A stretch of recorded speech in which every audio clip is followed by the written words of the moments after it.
as they are one game away from being declared the best Brawl Stars team in the world. Can you believe what I am watching?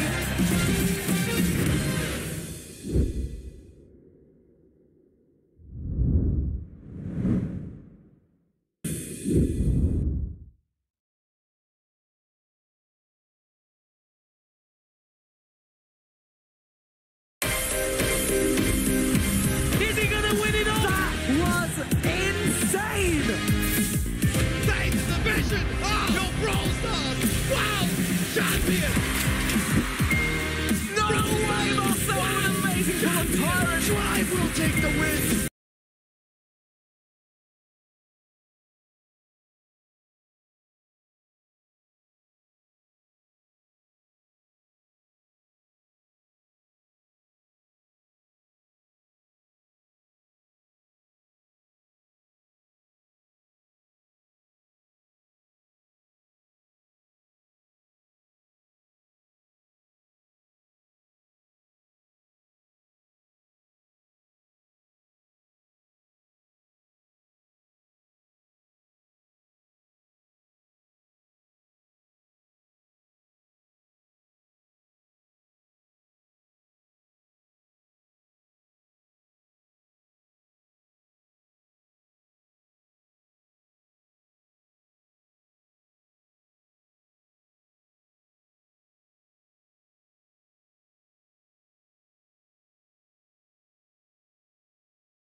No way, Marcel, what an amazing pull on Tyrant! I will...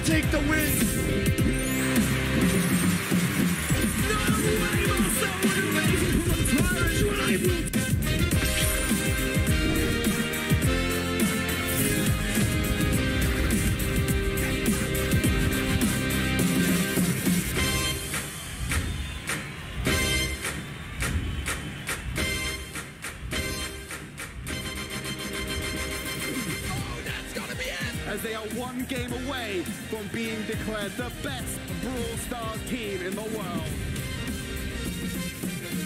Can you believe what I am watching?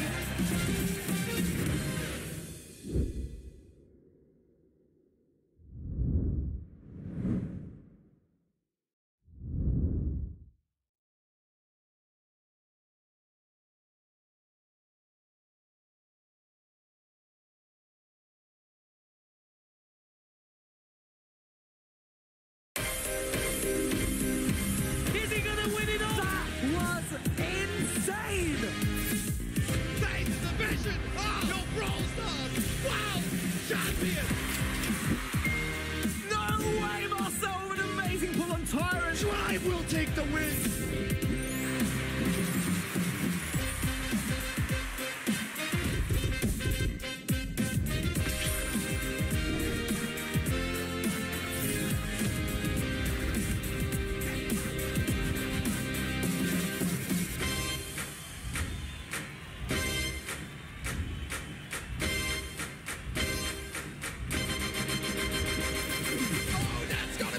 as they are one game away from being declared the best Brawl Stars team in the world.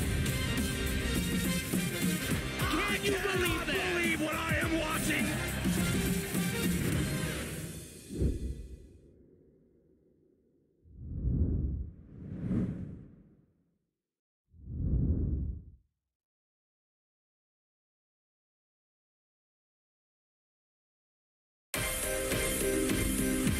Is he gonna win it all? That was insane! Say the division of your Brawl Stars World Champion! No way, Marcel, with an amazing pull on Tyrant! Drive will take the win!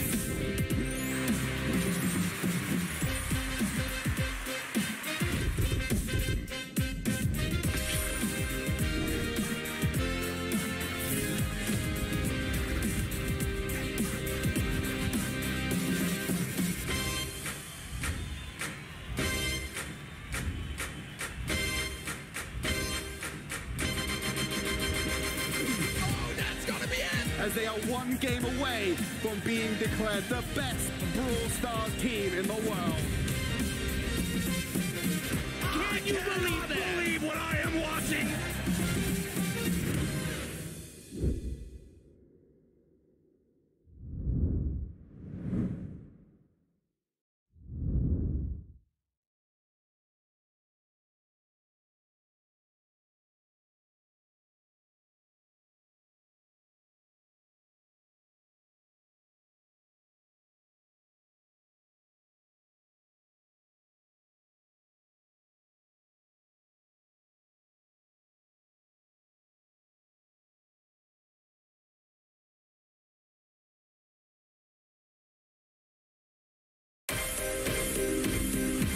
Is he gonna win it all? That was insane! Say the division of your Brawl Stars World Champion! No way, Marcel, with an amazing pull on Tyrant! Drive will take the win!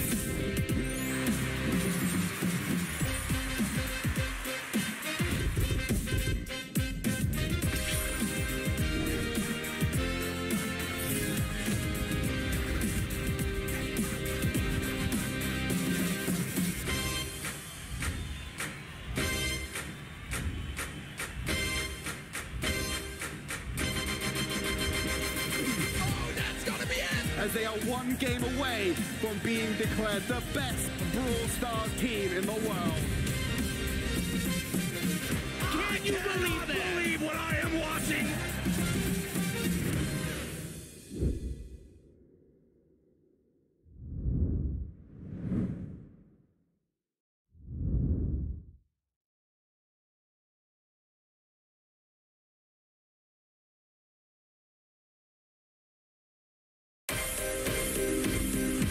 Is he gonna win it all? That was insane! Say the division of your Brawl Stars World Champion! No way, Marcel, with an amazing pull on Tyrant! Drive will take the win!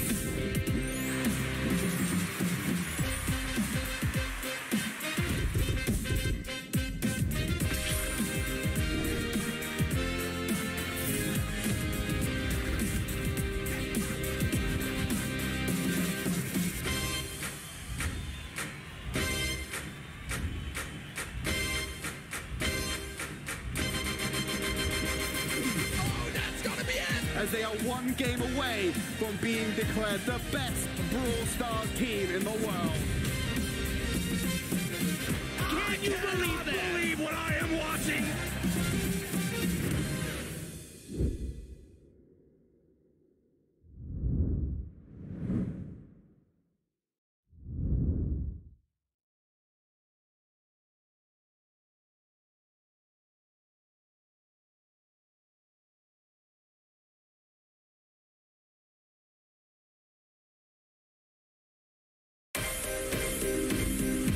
Is he gonna win it all? That was insane!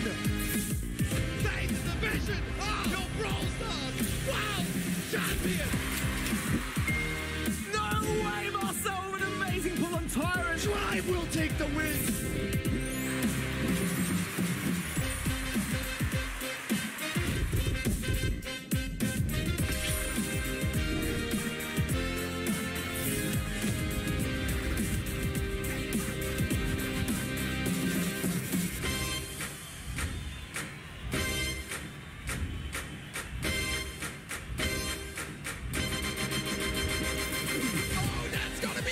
they are one game away from being declared the best Brawl Stars team in the world. Can you believe what I am watching?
champion! No way, Marcel with an amazing pull on Tyrant. Drive will take the win!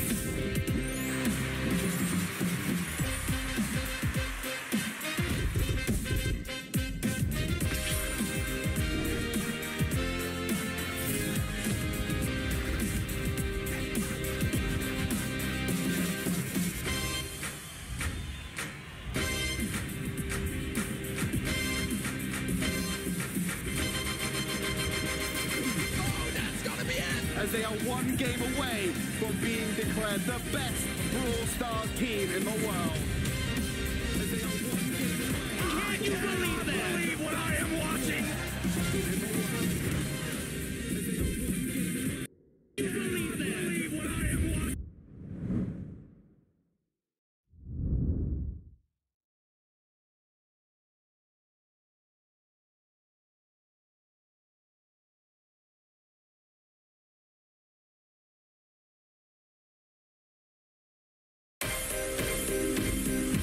Is he gonna win it all? That was insane!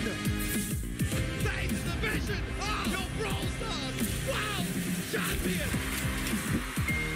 No way, Marcel with an amazing pull on Tyrant. Drive will take the win!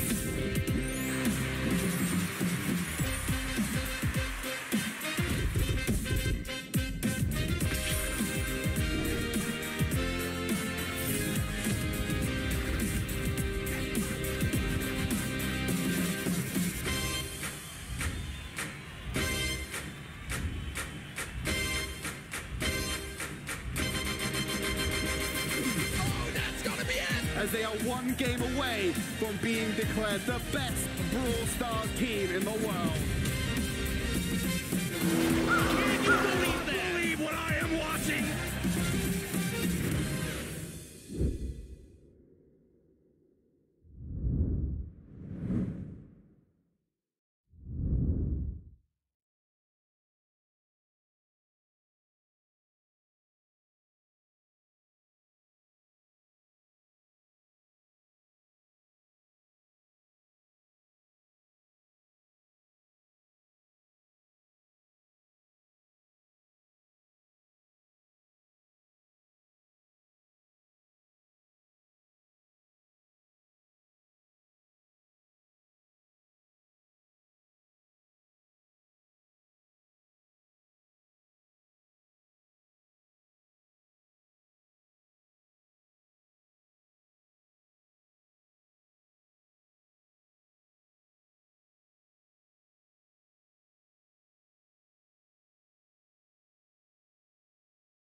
Drive will take the win.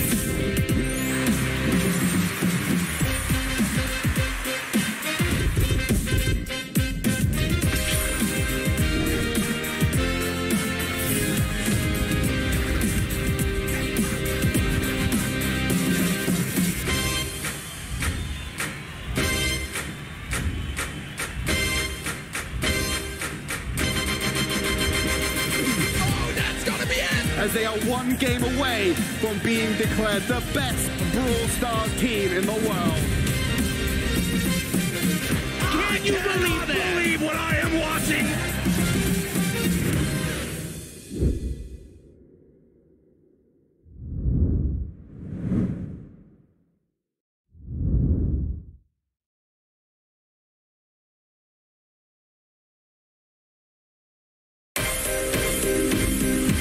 Is he gonna win it all? That was insane!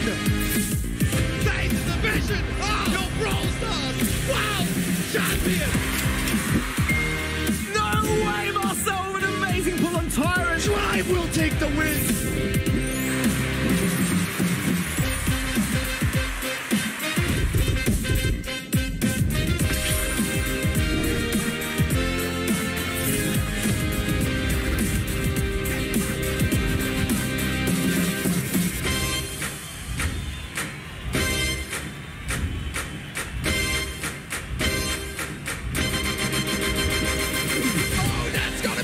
As they are one game away from being declared the best Brawl Stars team in the world.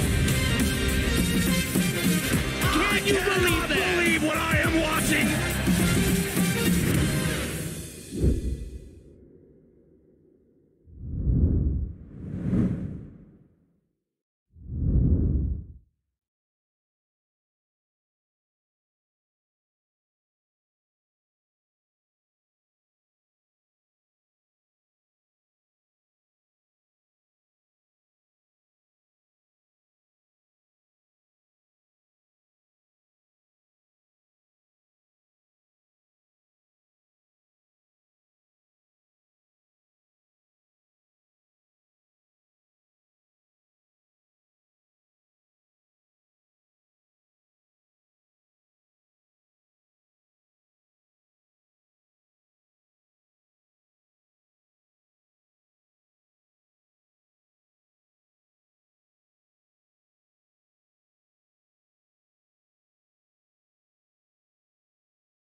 champion!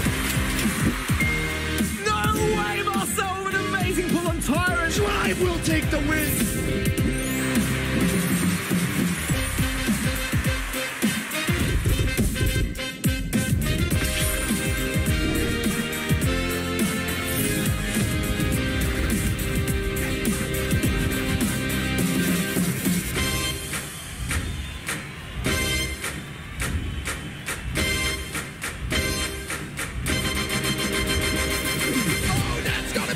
As they are one game away from being declared the best Brawl Stars team in the world. Can you believe what I am watching?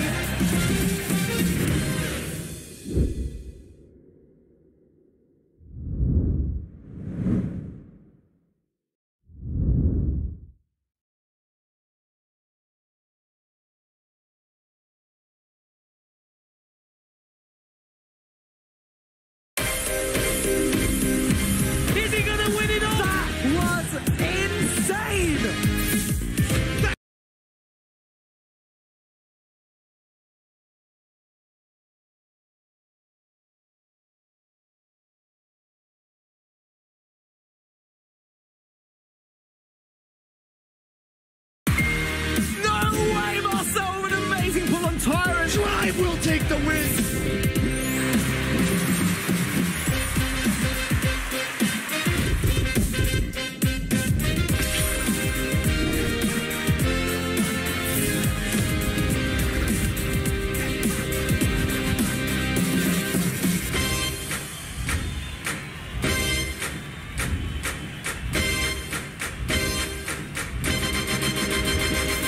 Oh, that's gonna be it. As they are one game away from being declared the best Brawl Stars team in the world.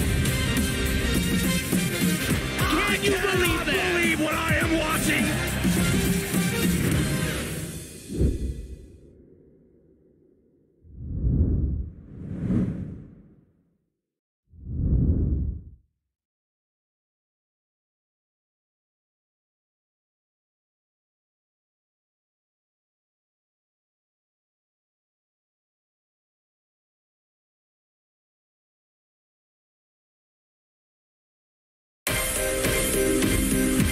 Is he gonna win it all? That was insane!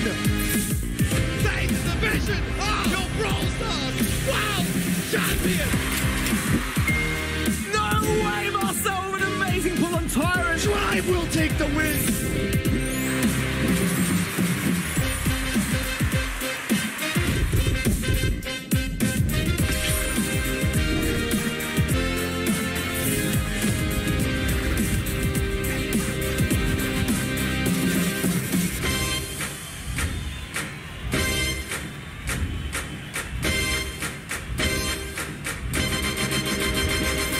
Oh, that's gonna be it. As they are one game away from being declared the best Brawl Stars team in the world. Can you believe what I am watching?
they are one game away from being declared the best Brawl Stars team in the world. Can you believe what I am watching?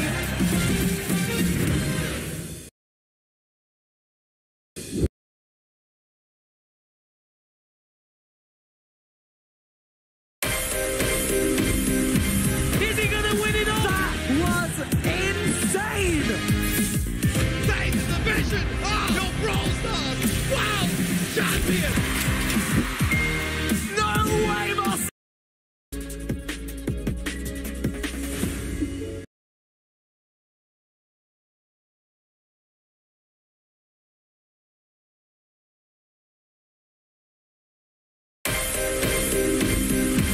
Is he gonna win it all? That was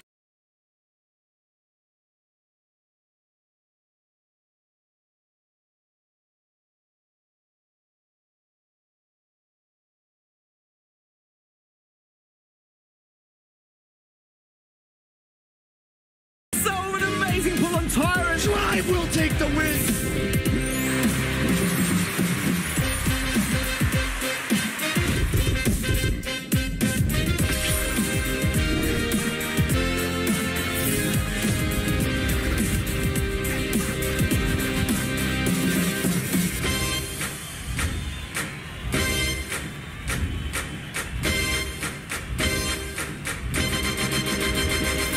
Oh, that's gotta be it! As they are one game away from being declared the best Brawl Stars team in the world. Can you believe what I am watching?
Bienvenue pour cette troisième journée des finales mondiales de Brawl Stars. On a commencé vendredi. Il y avait 16 équipes vendredi qui sont entrées en lice. Il n'en reste que 8 équipes aujourd'hui en compétition toute la journée. Mais un seul trophée à récupérer, une seule de ces équipes pourra être sacrée championne du monde. Ça sera à la fin de la journée. On a beaucoup d'actions aujourd'hui et j'espère que vous êtes chauds pour toute la journée. And of course in English, for all of the English speakers in the crowd or you guys at home, of course, welcome back to the Brawl Stars World Finals. This is day 3. This is Championship Sunday. 16 teams entered on Friday. Only 8 remains. But you know what? This is a championship. Only one can take this trophy. One team will leave as the world champion today, right here in Disneyland Paris. It's gonna be a ton of fun.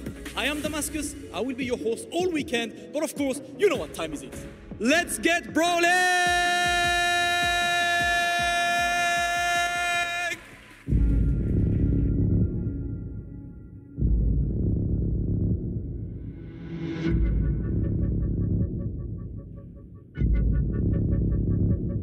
We're gonna put up a fight. Hey! We're gonna put up a fight.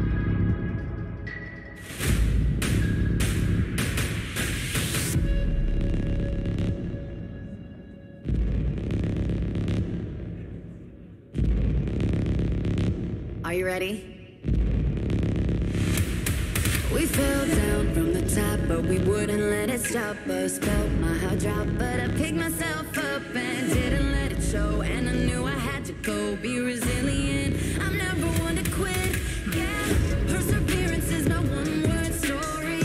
You'll never see me back down from the glory. But in time, I always take what's mine. Try to sucker punch me, knock me out, you'll never see me back in down.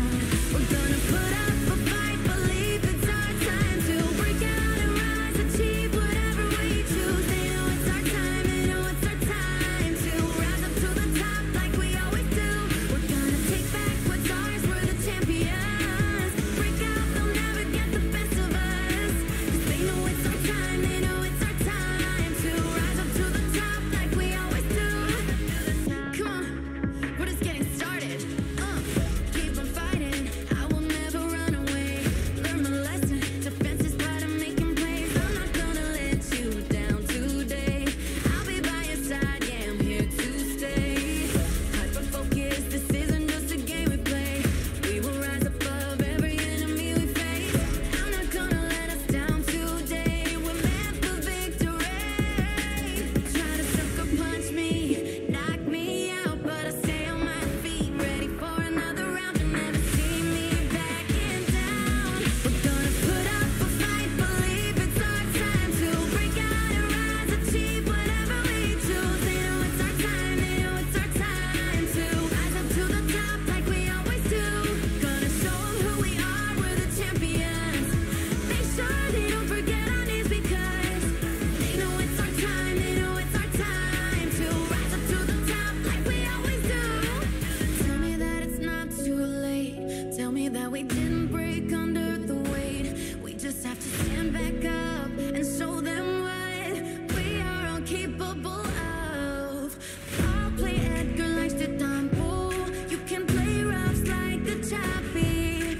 Let's go just like Tenzai. They'll say goodbye. We'll be a mystery like Mameshi, and we won't give up. Put up a fight, believe it's our time to break out and rise, achieve whatever we choose. Right now is our time, right now is our time to rise up to the top like we always do. Take back what's ours, we're the champions. Make sure they don't forget our names. Right now is our time, right now is our time to rise up. Come on, rise up to the top. Welcome back, everybody, to the Brawl Stars World Finals. On the final day, it has all been coming down to this once again at Disneyland Paris in a packed venue. I'm ready, set, and I couldn't be more excited than to do it with you, Teddy. Man, it's a privilege, again, to be here at the World Finals next to, you know, the incredible Ready Set. It's been crazy already in the 2 first days, but now this is when things get even more interesting. Wow, I mean, we got insane matches lined up for you. Can't wait to get into it. It's what it's all been coming down to. So many matches leading up to this. A bit of a bracket recap as well, as we've gotten through those first 8 matches in the past 2 days. And man, have they been exciting, but it's been a lot of 3-0 victories, some very convincing matches, but it's all going to get that much closer today as we move into the quarterfinals and we blast through this entire bracket in 1 day to crown our Brawl Stars World Champions. Yeah, this is what good seeding looks like. You know, a lot of trios in that round of 16, but some closer matches too. Looking at Zeta Division 1 versus Chessman, that 3-1 could honestly have been a 3-2. A bit lower. The other Zeta Division 0 against the other Chessmac gaming team, the Brazil side of things, a 3-2 that went to double match point. So we did have some of the closer series already in the round of 16, but looking at our quarterfinals today, those are already insane. Zeta Division 1 versus Reply Totem, that's pretty much a grand final quality match. STMN versus Team Kazio, always love some NA versus EMEA matches. Stripe Gaming EU versus Zeta Division 0, hella stacked as well. And last but not least, Stripe Gaming NA versus SK Gaming. That is, at this point, one of the El Clasicos of the BSC. It certainly is, and by making it to the quarterfinals, these teams, they have claimed a whole lot of prize money as well. A $1 million prize pool here for the Brawl Stars World Finals, and $400,000 go to that first place team. That is going to be awarded when we crown our world champion later today, and that is going to be insane. Headed into what we expect for the outcome of these matches, though. We knew that SK and Tribe is going to be a close one, but it looks like we have some similar predictions. Wow, all right. Well, for the 3 last matches, 3 last quarterfinals rather, we are all going STMN, Tribe EU, and SK Gaming. Interesting take here. But, I mean, it seems like the first quarterfinal is where we have some different opinions here, even between us already. Look, it's a split decision, especially when it comes down to Reply Totem. Seems to be a bit of a divisive team here. However, what we can expect is amazing gameplay across the board. But Zeta Division 1 really going against them with Reply Totem. And you think Totem is going to take it. These are the Brawl Stars World Champions as well, but I can't knock it. We have to see it played on the battlefield as well, and we'll see who gets those predictions right as well. And of course, we want to hear from you guys as far as your predictions as well on the event platform, event.brawlstars.com. Make sure you interact with the stream, win some prizes. There's a skin. I think we've been doing pretty well on our predictions, so we got the skin already. However, we want you guys to get some in-game goodies as well and interact with the stream. We also want to know how you are reacting to some of the things that are going on here. Please share your experiences with us on TikTok, hashtag BSWF22 to share your experiences with us, and we can't wait to see what you guys have to offer. Yeah, exactly that, because we have a live audience here. We can see their reactions. We do want to see yours too from home. So excited to see how and what everyone thinks about the World Final so far. Well, I mean, we have only a bit more time before we lead into that first matchup, and it is going to be absolutely furious. Zeta Division 1 versus Reply Totem, and okay, we already had a split decision on this one.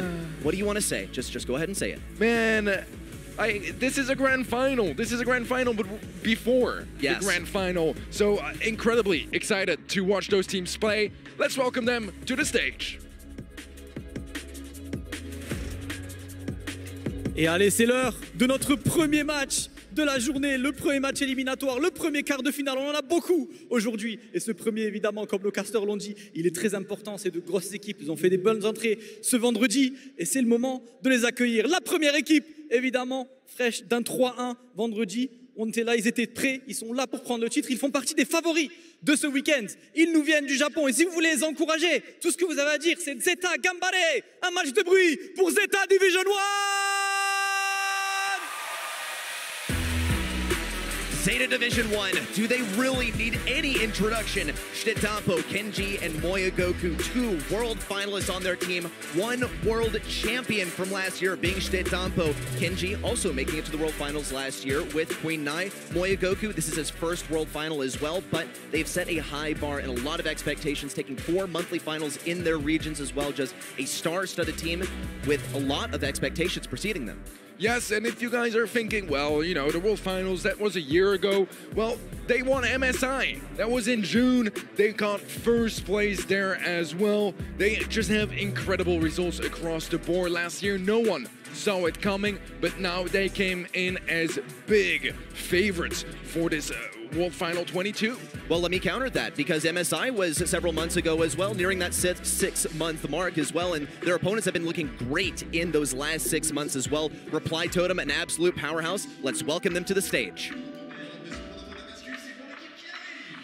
Et oui, on est là pour les adversaires maintenant. Ils sont du côté européen. On a Europe contre Japon cette fois. Ils nous ont fait un match plein de rebondissements. Le vendredi, il était très plaisant à voir. Et cette fois, ils ont un très gros client. S'il vous plaît, un tonnerre d'applaudissements pour Reply Totem!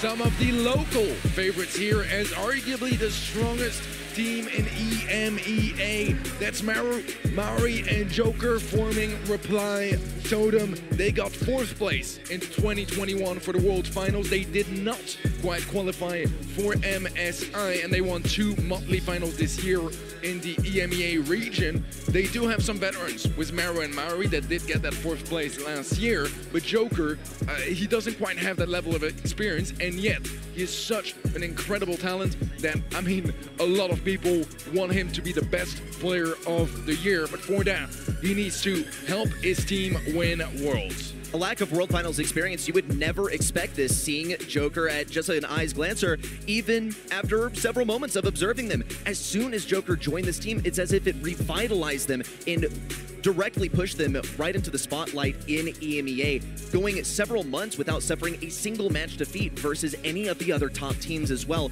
It is insane. It's never been done before in Brawl Stars. As of late, they haven't managed to continue the domination. It is sort of impossible to even make that happen. However, they might also be able to defeat the seemingly impossible of taking down Zeta Division 1. Once again, high expectations for both of these teams. I think higher expectations for Zeta Division 1, though.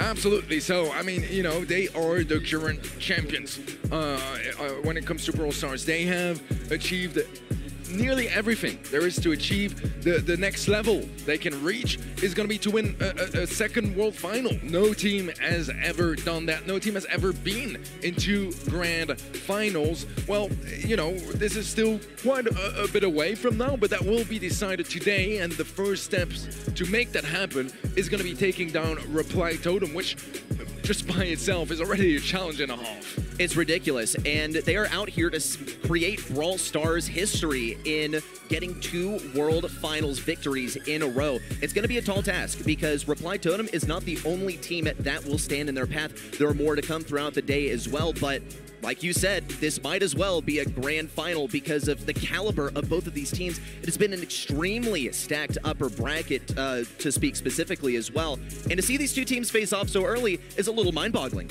Yeah, I mean, if you guys have been looking at social media in the last couple of weeks and saw some of the power rankings and tier lists from everyone up there, it was always Totem and Zeta Division 1 in that S tier category. Sometimes Zeta Division 0 is also up there too, but looking at you guys at home, 61% of you are gonna be voting for Zeta Division 1, 29 for Reply Totem. We'll see who gets it right as our bans are coming through here for double swoosh. We'll see Janet, Crow, and Max banned out by Zeta as Totem take out Poco, Stu, and Carl. First big bono from Reply Totem. That's an interesting way to go. And I think it's also a little bit less unusual when you see that they've also gotten rid of Stu. Stu at LAN, he's very, very powerful and definitely a favorite for Reply Totem, but they didn't feel like going for him for the first pick, interestingly enough. Here are the picks from Zeta Division 1, though. They're going with Penny and B. And with B, you have to be breaking open these walls. Not as popular of a pick on double swoosh, in particular because you have to combine it with wall break. And I think it might be quite straightforward for Reply Totem to go ahead and pick those out, but this could be a trap late in the draft so that Reply Totem is forced to run some of these short range and more wall breaky types, and then Zeta Division 1 can counter it out with the final pick. They're gonna go Gene. I was kind of thinking whether they would dare to do so or not, because Bo is a perfectly fine gem carrier, but if you can double down and take the Gene instead, play Bo on the lane, make it happen, and we'll see that Buster as a final pick, which is a brawler that's still a little bit of a question mark. It's rated quite highly as of now, but to be fair, most teams haven't quite had the chance to, you know, see the full extent, the full potential of that brawler just yet. And he's going to rely, I think, a lot on those bushes. This is one where I might expect to see a Colonel Ruffs or something like that. It's definitely an East Asia favorite. It's also great at breaking open some walls. It comes down to, are you able to get those supers out fast enough? But of course, this has to be something that Reply Totem are aware of because they decided not to get it for themselves. And here's the Colette, actually. Where does the wall break come from? It's got to be Jean and it's got to be Bo. However, this could simply be a new approach to the map that we have not seen before. It's a very interesting draft on both sides, to be fair, but I think the ideas are just a little bit more traditional on the side of Reply Totem. Whereas for Zeta, well, you'll have the Penny gem carrier more likely than not be playing that left lane, and Genji on the right, but there you go. Quarterfinal #1 between Zeta, Division 1, and Reply Totem has now officially started, and it's going to be the poking game early on, try to get some early supers and put those vision gears at work. And they got to be very, very careful about this right side as well. Buster is a looming threat, but he just doesn't seem to be hanging out on that right side, and Zeta Division 1 certainly expect him to be more fighting the side of the left at the moment. Mari also being very, very cautious. Here comes Mara on the right side. He has that speed here as well to get forward extremely quickly. A super for free. Shetampo gets in close. Whoa, deletes him! What was that? In a blink of an eye, he's gone. Wow, the Buster already shut down by Shetampo. Already has another super as well. So does Moya Goku, and right now they are dominant in the mid area. Mari has still yet to get a pull. Is gonna unlock one now. Shetampo popped a gotcha. Ooh. And the pull connects onto Moya Goku. Gonna open up the right side just a little bit. Genji now on 8 gems. 1-for-1 trade on the left-hand side, which is going to give some control to Reply Totem. The problem is that gem lead on the side of Zeta is just so massive. It's colossal, and they even have a turret down now, which is going to get them that much more control around mid. If Mari's position is revealed, it's going to start firing down on him. He's going to be forced away from mid. Here come the mines from Joker. Kenji's going to need to bait these out. He also loses a lot of bushes, and down goes Moya Goku on the right side. Mari also picking up yet another gem. Shetampo having a lot of his shots reflected. Doesn't even have enough health to push in versus Maru as well. Vengeful Spirits coming in as well, keeping Shetampo and Kenji low. And now they've been pushed all the way back into their own spawn, stacking up in what seems to be a death dot, but it could be coming to get them as Reply Totem continue to stuff them back in their own spawn. Yeah, the gems are still spawning. A pull connects from the side of Totem as Shetampo gets shut down. Moya Goku on the left side wants to clear things open. Maru shuts him down, and Shetampo still has a super, wants to clear him up, but is being very careful with this push. They are playing those wiggles. That's going to be a countdown secured by Reply Totem. But it's only a 1 gem difference. It does spawn on their side. A super from Shetampo. He goes down, but Kenji is able to equalize. He's so low HP, but that's still going to be another countdown initiated by Reply Totem as they find gem 11. Mine's down on the left side, and Zeta 1 can't really bait these out as Joker is running tripwire. They have to be cautious about these. Also, another gem picked up, and the count is tied. Blue team now taking back this lead, but Reply Totem are just so close behind. Only 1 gem is what they need. It spawns right next to Mari. Perfect timing. Mara also denying the gotcha from Shetampo on the right side. Shetampo has none left. He's gonna Oh my God, and a huge pull! Reply Totem, they've taken it back, and the countdown begins! Incredible pull from Mari. He popped off just 2 days ago, and he's here again, providing for his team and securing game #1 was just an absolutely mind-blowing pull. Look at that max range. Kenji did not even realize what happened, that he was already pulled, and wow. Mari again, man, he's been popping off at these World Finals. That's what you need to make happen, especially versus such a powerhouse as Zeta Division 1, but after this game, it's too close to call. It looked so dominant at first for Zeta Division 1, then Reply Totem, they reeled it back, they stuffed Z1 back into their spawn, and this time Z1 have to flip the script. They have to do the same to Reply Totem. It's going to be very difficult with Buster looming in the bushes at all times. A big problem also for Zeta Division 1 was we repeatedly saw Shetampo getting his gadgets denied by Maru. Mari's not going to be fooling anyone with that super, though. Does manage to push in, and Joker also closes in to get a little bit more damage. Gotcha popped. Maru, though, stays alive, but Reply Totem have gotten away with a lot of gems. Yeah, good work there from Totem. A beautiful super from Shetampo, but it's only a 1-for-1 trade. Gem lead still slightly in favor of Reply Totem. 3 now in their advantage. But Mari has a pull. Kenji needs to be careful, and that pull is going to connect as well. A quick elimination as Maru secures the kill. And yet, Zeta Division 1 still have a decent bit of control, able to keep getting some gems in the mid, trying to catch up. I'm surprised to see some of these pulls hitting as well because Z1, they're playing 2 Gene counters here as far as the pull game goes. Maru, though, on the right side, pops that super. He's also slowed down a little bit. Looks like he'll be safe and sound for a little bit longer. Moegoku gets 1 shot, no slow. Shitetampo also trying to deal some damage on the backlines, but they have to deal with the Buster on the right side. Maru finally falls. That's 1 kill for Zeta 1. 2 more along the way. They gotta get these gems off Joker. Here it comes. All the gems topple onto the ground, and Maru picks up a couple of them. That's not good. Another kill as well for Shitetampo. Zeta Division 1, though, they're only 1 gem in the lead. Yeah, it's a very small lead, but control is looking much better for the Japanese side of the map, as they are getting to 9 now, 1 away from a countdown, but they do have a gene pull onto Maori. We saw what he did was it earlier. The turret is there to block any incoming pulls, will get deleted, so no longer have that safety net on the side of Zeta Division 1. The super from Shitetampo, but he gets shut down. A 1 gem difference now as Reply Totem are close, and another pull onto Kenji. Beautiful stuff so far on these pulls. I don't think a single one has missed from Maori. The guy is going crazy, but he still needs to stay alive. A little bump there on the mine from Shitetampo. Joker also still looming on the left side. Here's a countdown for Zeta Division 1, but they're only 1 gem ahead, and it's quickly taken back by Reply Totem. Joker around the left continues to push things back. Another set of mines go onto the ground, and Shitetampo does manage to avoid them, but so many bushes have been lost, and Reply Totem is just waiting for... What a use of the super! Zeta Division 1, they have to be pushed, and someone has to go down for Reply Totem to take it back. He stole that gem with the Colette super. Maori is in trouble as well. He gets shut down, and that is going to be game. For Zeta Division 1.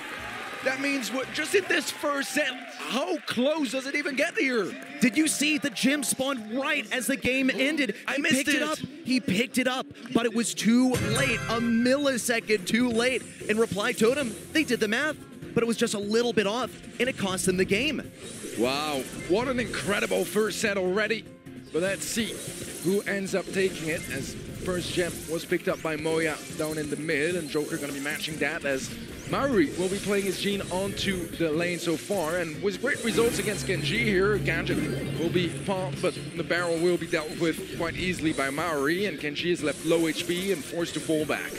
Maru still on the right side. He's waiting for this next super, and Shitetampo's not biting, or never mind, he is. There's a super destruction on the right side, and he continues pushing up the right as he looks to close in Joker and Maru around the left side. Moegoku also patiently waiting with the super. Maru, he's trying to stick close to his teammates, relatively so that he can get that super for free. Destruction of Shitetampo on the right side. Now Moegoku retreats to pick up a couple more gems. This has been domination on the gem count. Joker's gonna have to be the saving grace. Pushing up on the right, 3-man destruction onto Kenji, but Shitetampo's back. He's looking right for Maru, but Maru has a super now. It's not looking good as far as a Zeta Division 1 push in, as Reply Totem look to work the same angles before. Great pull! No way! Gems topple to the ground, and Zeta Division 1, they've lost every last one of them. Reply Totem are 1 gem away from taking it back.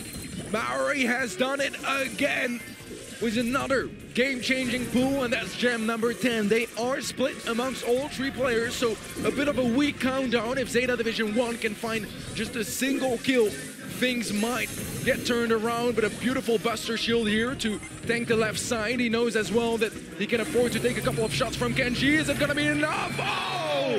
Shitetampo nearly shuts them down, but the Reply Totem, they get away with that first set. I need like a million instant replays from that entire last set, because you were completely correct. This is a grand finals in disguise. This has been so close off of just the first set. The clutch pulls hit, the gem spawning just at the last second and just a millisecond too late, costing Reply Totem one of those games. They bring it back. Not a single pull missed that entire time, and here it is. Shitetampo, once again, up that right side. I mean, we'll see just exactly how that went. That was just beautiful. That's picture perfect, just textbook right there.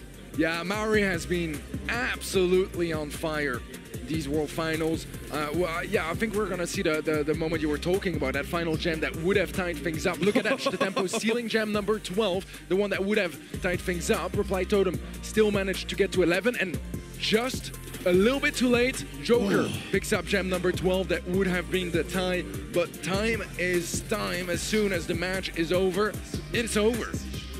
It's been so close every single game, and even on the stats as well. But one team definitely does take the cake here. The superior stats belong to Reply Totem. I mean, more damage, more kills. STMN, though, I mean, we can't sleep on this guy. He's pretty much the MVP of his whole team right here, as well as on the damage overall. The Colette was putting in the work, and had the game been just a half of a second longer there towards the end, he would have been able to clutch up that gem and get the interruption. That was an incredible opening set, and we got plenty more to go. Moving on to Hot Zone, it's going to be Ring of Fire for our second map and mode. My goodness, ready. I wasn't ready. Oh my god. Off the bat, we are going to see the loot picked up by Joker on the side of Reply Totem. Might get traded around in just a bit. Just to go through the bans real quick, we'll see Ruffs, Benny, and B banned out by Zeta. Totem banning out Griff, Otis, and Bell. Oh man, you don't know how happy it makes me to see Lou here. The NA vibes in full force, but this is EMEA vibes now. It's very clear. It's very clear that Lou is good here. Well, okay. Well, we'll make it that much clearer, or rather, Reply Totem will, if they are able to make this one pop off. Zeta Division 1, though, they get the Max and the Meg as well. This is a pick that I think is slept on a lot, but has been banned out more times than I think many people have expected in the World Finals so far, especially when it comes to Ring of Fire. Combine that with Max, really any East Asian team with a Max, they're gonna go crazy. Meg is an absolute trend. In the last couple of weeks, we've seen it really just resurge. I don't know if it was being kept, you know, hidden for a while, or if the slight buff that it had recently really motivated players to get back at it.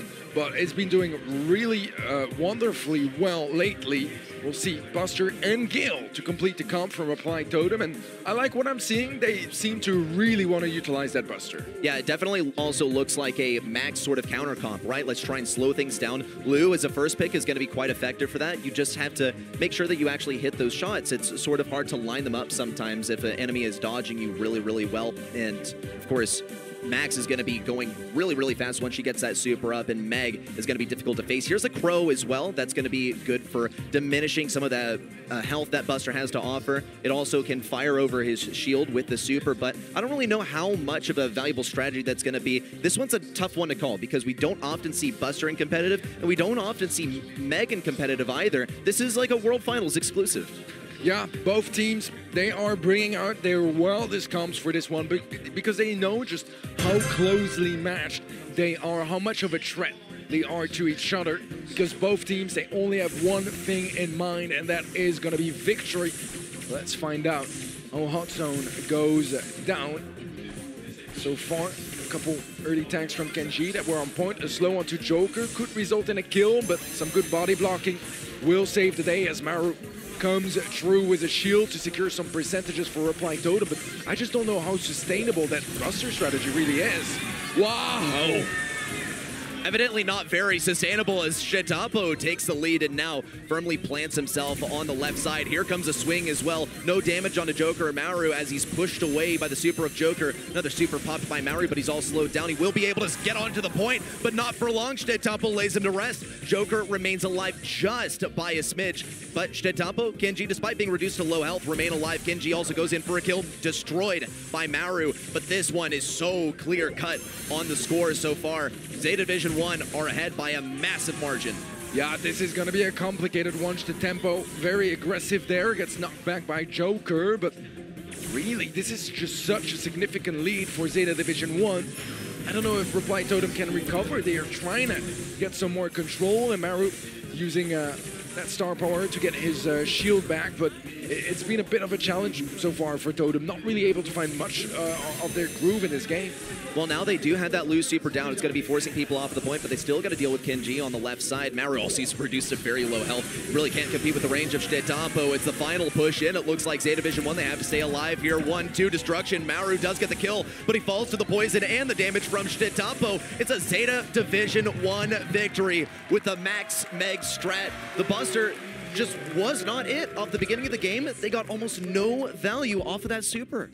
What a response from Zeta Division 1, and what a good draft as well. I I'm not overly convinced by the Buster so far here on Ring of Fire. I think in double swoosh it was doing fantastic, but here it's been struggling a lot more. The shields are very useful for sure, but they only last for so long and you just don't really have the range to threaten your opponents besides that. That's why they are going for a wide flank on the right side, try to change the execution a little bit and find another game plan. Well, Maori, he was left high and dry on the top side, taken down in a 1v2. Down goes Joker as well. Maori's the last one surviving, tries to use that super, but you can't block a melee attack. Shetapo picks up the kill, and Reply Totem is still, they've only managed to make a scratch on that point. 1% taken so far, and now they'll try and freeze things up, make things slip around a bit, but Zeta Division 1 are already preparing for the counter onslaught. Totem need a miracle to save this set. It's not a draft that seems to be going too well for them as Kenji jumps in, gets a lot of value, but does end up going down. That will feed a loose super, so freezing off the bottom side of the map, we see the wiggles from Moya on the max. Yeah, we've got to love the wiggles. That's the East Asia Max exclusive. Here comes a little pushback on a Shetapo. He stays alive. Yeah, must be spinning because that was a bit of a waste. He's also close to getting that super too. Here comes the damage. Moya Goku pops a speed as well. They're laying right into Reply Totem. No kills just yet, but you don't need kills. You just need the power of will and the power of will to stay alive at mid. Shetapo, he's left high and dry. 1-2 kills for the guy. Needs another. There he goes, Joker. And he's now going to become a creature of the bushes on the left side, lurking here for as long as he can. The tempo on the max shuts down Reply Totem once again. It's a closer game, but it's still very much Zeta Division 1 with the lead, and Maori left in a 1v3, finds just a 1. And that is going to be Zeta Division 1 with a quickly secured set to tie things up. And the little shots from Shetapo there towards the end, that's confidence right there. When you can walk all over your enemies and slap them up with some attacks from Meg Super, that's fantastic. It's got to be a good feeling as well. And what a way to take things back after Gem Grab. Every single Gene Pull hit in set number 1, and that can make you feel kind of amateur when you allow that to happen, especially when you're playing B and you're playing Penny as well. 2 brawlers that can block it out. Zeta Division 1, it looks like they've gotten back in their group, but less specifically on the battlefield, but more in the draft. I think this was an outdraft by Zeta 1. Yeah, I think there are some interesting ideas in what Totem brought to the table here on Ring of Fire. Because, yes, the Buster is not really going to get a whole lot of damage, right? Because he's just non-stop too far from the action. But those shields, they will help the Lu, for example, to, you know, come forward, get some free shots, and then get that super down, which will disable your opponents from getting in the zone. But Zeta just really didn't play into that. They gave them the space whenever the shield was up, and then pushed back, and there was just not really enough utility on the side of a Totem to deal with that. But looking at the stats, it's, again, the tempo that is highest both in damage and in kills. And that hurts on the side of Reply Totem. I mean, maybe we can turn a blind eye to it. 0-2-3 on the kill count. And while it is hot zone, it's not all about kills. You do need to play for control, and getting kills is a great way to, you know, get someone out of your way, send them back to the respawn, and make sure they are not contesting you on the objective. But it looks like in the draft, in the gameplay, on the stats as well, it's all clear cut for Zeta 1. However, we're moving right along and into this mode right here. Zeta 1, Brawl Ball, it is their best mode. 74% win rate. Reply Totem, not really much to speak of on their Brawl Ball win rate. Yeah, no, it's a night and day difference, but we'll see off the bat the max pick brought in by Reply Totem. A wise one, because, I mean, you don't want to leave it to Zeta. It escaped through the draft process here, but the following brawlers did not, as Griff, Gil, and Surge were banned out by Totem. Zeta banned out Ruffs, Penny, and Buster. It's a good thing they banned out Buster. I think they just had a feeling that, yeah, it's definitely going to be picked by Reply Totem, and also probably pretty wise here on Brawl Ball as well. There's a Crow as well, just the instant response to the max pick. Now, when it comes to Super Beach, how well is it going to do? He doesn't have a whole lot of health. He does have great mobility, though, and if they start to shape the map to their will, he might be able to do quite a bit better as well. But when you start off with a max pick, that's very, very bold, because Max, she's pretty straightforward to counter. The counters are not really banned out either, and Zeta 1, it looks like they fully intend on countering out the max strategy. Yeah, Crow, I think, is definitely a valid option to do that, right? The slow is going to help out massively because there's a big push. If you can slow multiple people down, those 3 seconds are 3 seconds enough to get a successful defense or big pickup. The tempo going to be following up with an Otis brought to his team. And I definitely like Otis here. I think on Super Beach it's an absolutely viable pick. One of the more standards one here as well, a bit less original perhaps than the Crow, but one that's very effective. A mute at the right timing will shut down an offense, shut down a defense, and give you a lot of win conditions. And Fast Splatter could be pretty good for getting some extra damage on enemies, controlling some lanes too, and also for destroying some turrets that could be otherwise pretty frustrating. Here's the Poco though, and that's going to be the max Poco. It just doesn't appear that they really care that they are facing versus an Otis and a Crow. They must have thought that, yeah, we'll go for the max first pick. First of all, because it's Zeta 1 that we're facing. We do not want them to have max as a second or third pick. And second of all, they're just that confident that they can make the max Poco work. Really, the only way for them to finish this off is going to have to be with a tank, and they might do so because look at the brawlers they banned out. It's very clear that they want to run a tank. Is it possible? There's a Carl. He's not the tankiest tank. He's not like the quintessential tank, but he does have a lot of health. He has great damage in close range with his super and good mobility with his gadget. Yeah, I somewhat disagree. I feel like a Carl or maybe even a Gene were more likely to come true just because I think it's too dangerous. You can't against an Otis. Crow is vulnerable to the tankier brawlers, but I think Carl is a very valid option because, you know, you played it at around mid-range, super high mobility, and his super basically makes him a tank for just a couple of seconds. The final pick on the side of Zeta Division 1 is going to be Ems, and it's a great idea because as Max defines the pace of the game with her max speed, Ems slows it down in her own way with her supers. So I think they have a decent amount of stuff to work with on the side of Zeta Division 1. Much more defensive, obviously, compared to Reply's Totem that is all about going in and hit heavy. Well, you know what they say, sometimes the best offense is a good defense, and Zeta Division 1, they are certainly well equipped for a good offense if that is the case. Reply Totem, though, they're certainly wanting to play aggressive here, and it's going to be countered out as best as Zeta Division 1 can. Already, some damage dealt on both sides, more dealt to Reply Totem, big pinch on a Maru, and Maori around the left side tries to force things forward with Joker, but they're stranded. Kill by STMN. Maori, he's surrounded in a 1v3. He's surrounded in a 1v3 matchup. Zeta Division 1 now have to push this forward. However, push this forward. However, is going to lend itself to successful. Maru has a super that he can use. He needs the right moment. He needs the right moment. Actually dodged that super, but she actually dodged that super, but now as well in a good position. Now as well in a good position. Somewhat complicated. He goes complicated. He goes for it. Oh my goodness! How did he just 1v2 score? He's still going to attempt it. He's still going to attempt it. Doesn't quite fall for it and catch the ball. Then catch the ball. Mid-track was incredibly close and another super from Tempo finding the value. Tempo finding the value. Maru goes for the super. Aggressive positioning from Maru. Aggressive positioning from Maru. The pass goes in. Beautiful plays and positioning. Beautiful plays and positioning. It goes to show. You don't need to win the mid-fight in order to slot win the mid-fight in order to slot a ball in the goal. One of those lanes and a half. One of those lanes and a half position. In the optimal position. He's equipped. And here comes the speed as well. Immediately denied by STMN, but he's on very low health. A little jump in. Oh, then the ball sneaks through. Maori's got the goal, and Reply Totem take game 1. This is crazy. Zeta Division 1 just looked so much better in the beginning. STMN was popping off. He nearly scored a 1v2, which was incredible by itself, but somehow Reply Totem, they managed to turn things around and hit them hard with those 2 quick goals. Let's see if this next game is going to be similar, if Zeta Division 1 can find a solution to what Reply Totem have been throwing at them.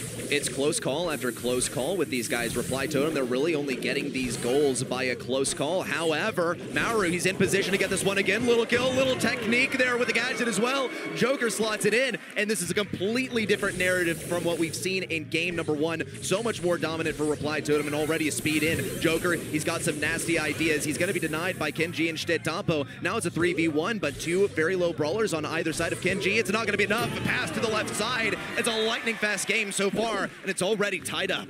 Some hesitation from Maru, whether he should gadget there or not, but in the end, that is going to be the goal for Zeta Division 1 that ties things up in this game. Joker, again, trying to see if a play is possible. Beautiful knockback from STMN to secure that elimination as Joker gets jumped on, but still manages to find the kill either way. Moya Goku gets pinched by Joker as he struggles to close out that fight against Maori on the left-hand side, and things seem to even out for now. Shetampo also, he can slow down one of those supers from Joker if he pops a super at the right moment. Here it comes, and they're not really intending to push Shetampo, but he is on very low health. They can sneak around the side. Not a whole lot of value gain there from Reply Totem off that super. Meanwhile, on the left side, Maori's getting good damage. Good stuff from Shetampo too. Down goes Joker. We got to see the pass. Maori's trying to get it. No, it's enough, but here's a super up to Kenji from downtown. There's the goal! And Zeta Division 1 take game number 2. Zeta Division 1 are ice cold. They still managed to turn things around and tie things up here in Brawl Ball, and now we are all even 1-1 in sets and 1-1 here for Super Beach, where Goku is playing aggressive against Maori. Joker takes a lot of damage, still goes for the pass. Maru has an advanced position that could be the goal, but Kenji shuts him down. Joker still finds the kill, lines up the shot, and gets it deep into the net as Reply Totem, again, 20 seconds to find a goal. Clean stuff for Reply Totem repeatedly, though Joker, he's trying to replicate that. He knows that he can get this mobility in here. Here comes the super, little gadget up by Maru. He's in position, little fumble there on the pass though. Moyagoku can silence things. Shetampo and Moyagoku work together. Maru gets a kill, it's a team wipe on both sides, and it's up to Kenji to establish the back line once more. He is gonna get that ball repositioned and try to slow things down while his teammates respawn. Maru going very aggressive with that super, not sure what the value there was. The tempo going towards the ball, has a super of his own, but gets stacked up very heavily. Needs to be careful about how he proceeds here. Is able to heal back up a bit, wants to get that aggressive positioning. He moves forward, and oh! It still goes in. What a shot from Shetampo! Sneaky stuff there from Zeta 1. Cover up the path of the ball by using an M's attack right after. It's not something that we see very often, and maybe something that's not completely intentional, but still looking clean. Little kill there in close range as well as Maru falls. A 3v2, now a 3v1. It's up to Joker to clutch this one, or at least buy his team some time to respawn. And back comes Maru, but no gadgets left. He doesn't have the mobility that he needs so badly. Shetampo also has a super. Things are closing in. It's not looking good. Pass to the right. Joker clutches it, but Moyagoku picks it back up, and Zeta 1 takes set 3. What a turnaround. It seemed like that was it. Like Reply Totem, we're gonna take that third set. But Zeta Division 1, out of nowhere, reverse sweep. And what a way to do so as well. And can we just appreciate the phenomenal performance from Shetampo so far? He's been playing at a whole other level. Oh my gosh, I just cannot wait for the stats. But look at this, I mean, just replay after replay. This was a sick one though by Maru. Sneaky around the left side. It's just a goal compilation here, and every single one is just mind-blowing here. Clean stuff from Joker as well. They're really using every trick in the book to get an elimination here. Wow, unbelievable series so far. And I have to admit, man, Shetampo has done so much for his team in this set. Reply Totem played phenomenally as well. But I have a feeling, ready, that this one is going all the way. I have a feeling too. I mean, given how close things came just in set number 3, even in set number 1, it was a draft diff in set number 2, right? We've gotten that out of the way. However, every other draft has been so impressive on both sides. It's been so close. And Reply Totem, I think they actually put up a very good effort versus Zeta Division 1 on Zeta's strongest mode. However, the stats, they tell a bit of a different story. Shetampo with a whole lot of damage and kills, but Moyagoku also has been stealing the spotlight a little today. Yeah, 10 kills on his side, absolutely phenomenal performance from him too. And overall, what a close set again. This is such an incredible series already, and this is just a quarterfinal match ready. Well, Pit Stop, every single time you and I have been together here on Pit Stop, it's been a Nita pick, and you know what? I'm actually ready to count it out this time. I have a feeling that, oh, there it is, Reply Totem's counting it out. There's the Nita ban. It's, once again, I want to reiterate, it's good versus tanks, we just haven't seen Nita into tanks. Okay, explanation, ramble over. Here comes the rough from Zeta Division 1. They've also gotten rid of Penny, Bonnie, and Surge on their side. Yeah, the second pick now, or first for the side of Reply Totem. Try to deal with that roughs or go towards other ideas. You don't necessarily need to counter out the roughs very early on into the draft. One of the better counters would have been called, but they banned it out on their side. There are plenty of ways to go. As you mentioned, you can bring tanks on this map. That's absolutely an option. Max is always an option. There's not really a single map where Max is not playable. I think throwers are still something to be considered as well, especially Barley. I think on pit stop can put in some solid work. They're gonna go Rico, which is an idea I like. I mentioned it yesterday when they picked roughs on this map. It's just a great way to not only deal with the roughs, but in general have a lot of nice angles, whether it's on the safe or on your opponents. Just a lot of ways to deal damage to your opponents while they can't hit you. Well, the only thing on my mind right now is Barley, because Barley could be great versus Colonel Ruffs and his sandbags. It could be great as a last pick, and it's an option for Reply Totem. Zeta Division 1, they could go ahead and pick it up themselves and risk getting countered. They could also decide that they're going to counter it out themselves, because Colonel Ruffs, he can still break walls, right? We cannot forget that. Here's the Otis again, and they seem to love this brawler playing into Max. It worked well in the last set, and it could work well again. He also gets very solid damage output on that high safe too, and that's not something that you can ever count out. They have one more pick left, and not a whole lot of time to get there. What are they going to combine with the Colonel Ruffs? Where are they going to be placing? Oh man. Wow. Probably not the buzz right off the bat there, but this is a super aggro pick. It's going to be giving Maru a lot of trouble. Taking a page out of Reply Totem's book, really. I mean, buzz on highs, that's all Totem, but they will be the ones facing it this time around as Zeta Division 1 bring it to the table. Let's see what this final pick is going to be from Reply Totem, as they need something strong, and it is going to be Barley, which is a brawler we have very rarely seen recently, but this is the map to bring him out. Obviously, we'll need to play incredibly careful around the walls, because if the buzz gets anywhere close enough to hit a pool, that is going to be a free kill.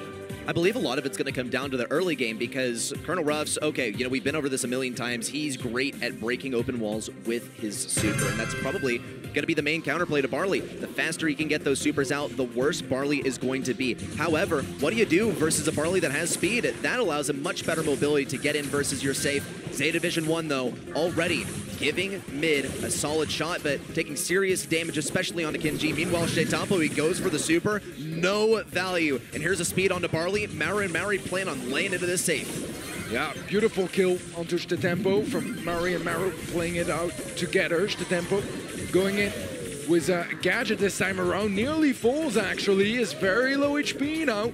And Mari is not quite able to get the connection. Instead, goes down. Still a little bit of a lead in favor of Reply Totem. Joker with a super, finds some connections here and there, but nothing too substantial. As the pull from Shetapo connects onto Maru, secures the elimination, and Mari is next in line. Shetapo takes him out, and he's low HP, but he's still alive, and that's pretty much the name of the game for Shetapo. Mari, he's got the aggressive super in, clearing out some area. Shetapo, though, has bad intentions around the right side. Is going to be denied for now. Some walls broken open. Good stuff from Shetapo. Lots of damage on the safe. Kenji connects as well. A little pinch there versus Mari. Has nowhere to go, but he still sends Moya Goku to this early grave. Reply Totem, however, are operating at a heist safe damage deficit. And Shetapo and Kenji are both forced back. A good connection of the silence on a Joker, and in fact, it's going to cause him to fall. The super, yeah, it's not going to give too much to Joker, though. However, Mari, he still gets some damage in, immediately denied by Shetapo. No damage lead for Reply Totem, as they now have to fall into defense. Yeah, a very small lead now still for Zeta Division 1, but they got better positioning. Shetapo has a super as well, and we saw earlier, over and over again, how much value he finds with them. Kenji could go for a mute too, that would single-handedly take someone out of the fight. Kenji connects to mute, finds the kill on the other. Shetapo gonna miss the save with that pull, but it should still be enough to cause a lot of damage, get it all the way down to 11%. But look at this, all of Reply Totem are near that blue save. This is their chance to get a massive amount of damage. They need to close it out right here, right now, because a pull on the save or anyone getting over aggressive, and it's gonna get turned around, and Zeta will secure the win. It looks like they will do just that with just a couple of seconds left. They need a miracle for Reply Totem. It's going to come down to whether Mari can pump out a lot of damage, but it's looking quite unlikely. 1, 2, 3 shots on there. It's coming close. 16%. Not enough value, though. A 5% differential there towards the end is going to give the victory to Zeta Division 1. And it's a match point incoming. My goodness. Reply Totem gonna be regretting some of those mistakes, whether it was the draft in Ring of Fire or in Brawl, letting that just get out of their hands. Let's see now, as they face a match point, if they can make anything happen. Joker falls to Shetapo. off the bat, and wow, a one-on-one trade in the mid is exactly what Zeta Division wanted, as they still have the positioning. STMN was able to get a good angle to get his super. Now immediately the walls opened up, but somehow not a single kill. He's the one going down. Here comes the speed in. Joker has to run it up mid. Not a whole lot of angles to shoot there. Kenji is avoiding a lot of damage along the way. Mauri's trying to get something versus STMN, and on the right side, Maru falls. Mauri's going to commit to this safe. He's got to get a lot of damage pumped out. Not a scratch on Reply Totem safe just yet, but a whole lot could be coming in. Moyagoku, Kenji, and STMN in tandem all focused it down, largely ignoring Maru as well. STMN tanks a lot of damage and provides a lot of value, but meanwhile, on Zeta's safe, they're still taking a heavy beating. In fact, it's getting close. It might even be exact at some point on the percentage. Yeah, this is an incredibly close situation, but Maru's solo HP gets muted as well, and Kenji shuts him down. That's a lot of damage on safe. This could just be it, and they have done it! Zeta Division 1 are moving through to the semifinals. An insanely close skill matchup, but it still leads to a 3-1 victory in the end for Zeta Division 1. A solid victory for the guys, and a seriously good approach by Reply Totem. Really only one set in there that had me scratching my head and asking questions. Everything else insanely close. It did not pan out in the end for Reply Totem, unfortunately. Absolutely so.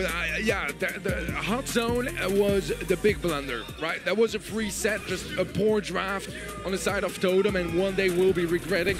Brawl was where also things got really, they just went absolutely wrong for the side of Reply Totem, because Zeta Division 1 by all means should have lost that one, but Totem choked and made some mistakes, gave away another set, and there was no recovering from there on. Yeah, really just a few blunders made that added up to be a whole lot, and a whole lot for STMN as well. So much value for him. That's what happens when you kind of take the Reply Totem strategy and apply it for yourself. No buzz for you, Joker. It's mine now, says Zeta Division 1, and they take it, they run with it. 10 kills as well. It might not be the objective, but when you're continuously eliminating the Barley, the Rico, the main damage dealers of the squad, it's a huge dent in the potential output that Reply Totem had to offer. Yeah, this was nearly as close as it can get for a 3-1, right? If you remove just that free set of hot zone, that was a phenomenal series, and I almost wish that we got to see the best of 7 between those two teams that we will have for the grand finals, because I feel like, some different game modes, some different conditions here and there, it could have been a different story. I would have loved to see a best of 7 too. I really wanted to see some more Reply Totem and Zeta Division 1 going head-to-head, but Zeta Division 1, they definitely have to be feeling pretty good here as well, and we got to decide an MVP. Of course, we asked you guys on event.ballstars.com, okay, it's STMN, it always is STMN. We don't need to tell them to vote. They know exactly who to vote for here already. It's STMN, no hesitation. He had highest kills, highest damage, pretty much in every single set, and by far. I mean, this is one of those instances where I say there's, a correct answer, right? Just like all the other questions on event.brawlstars.com, it's a multiple choice. Okay, you click STMN, you win, have your points, have your this and that, and, get a little bit closer to that skin. Well, an awesome first match of the day for our quarterfinals. It has been exhilarating so far, and with that, Zeta Division 1, they head on to the semifinals. That places them one match away from what we consider inevitable. Zeta Division 1 in the finals. It's one of those things that we say is inevitable about Brawl Stars. Yeah, well, giving a look at our bracket here, next up we'll be watching STMN versus Team Keizo, an EMEA versus NA matchup, which we always love to watch. We will later on also have Tribe Gaming EU versus Zeta Division 1's sister team, Zeta Division 0, and then Tribe Gaming NA versus SK Gaming. I'm gonna be honest, it was already said, all of those matches are fantastic.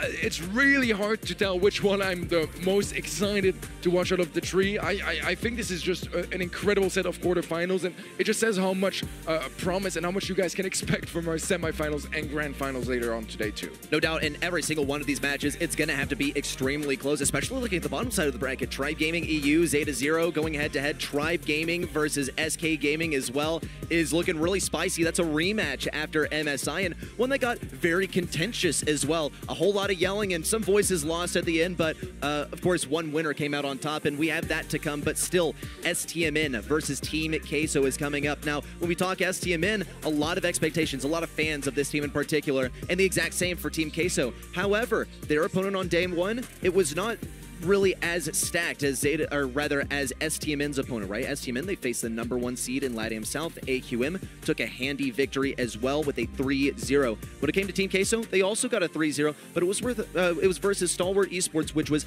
frankly not as strong of a showing, unfortunately. No, it really wasn't. I feel like both teams are coming from incredibly different directions, because STMN, it's kind of a miracle they're here in the first place. Yeah. They had to absolutely pop off in the NA and LATAM North monthly finals, the final one, which they ended up winning as well. So they needed to make it far there to even qualify here in the first place. A lot of people had their doubts, but on the side of Team Queso, a lot of people had their doubts on them even, getting through the round of 16 this weekend. So pretty different stories, but the expectations are different as well, as STMN should be coming here as a favorite.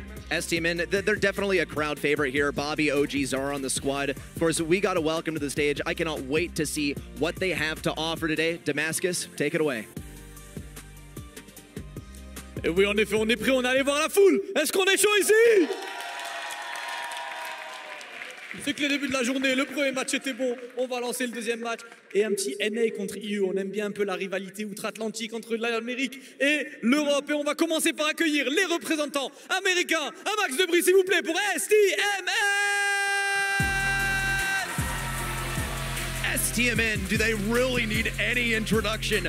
Bobby, OG, and Zar, Fade filling in for Sans. Unfortunately, he was not able to make it to this LAN, but definitely supporting them from home, both in chat and in spirit. These guys are just some of the powerhouses of North America, and it seems like they always come back at the last moment to clutch things up. We saw it in the Snapdragon Pro Series, where they came back pretty much by a miracle on their own accord. It did not fare so well for the two teams that were not able to go to the LAN, which led to STMN making it there. But when STMN was there, they completely owned the competition, taking Tribe for a ride in that grand final and taking it all in the end.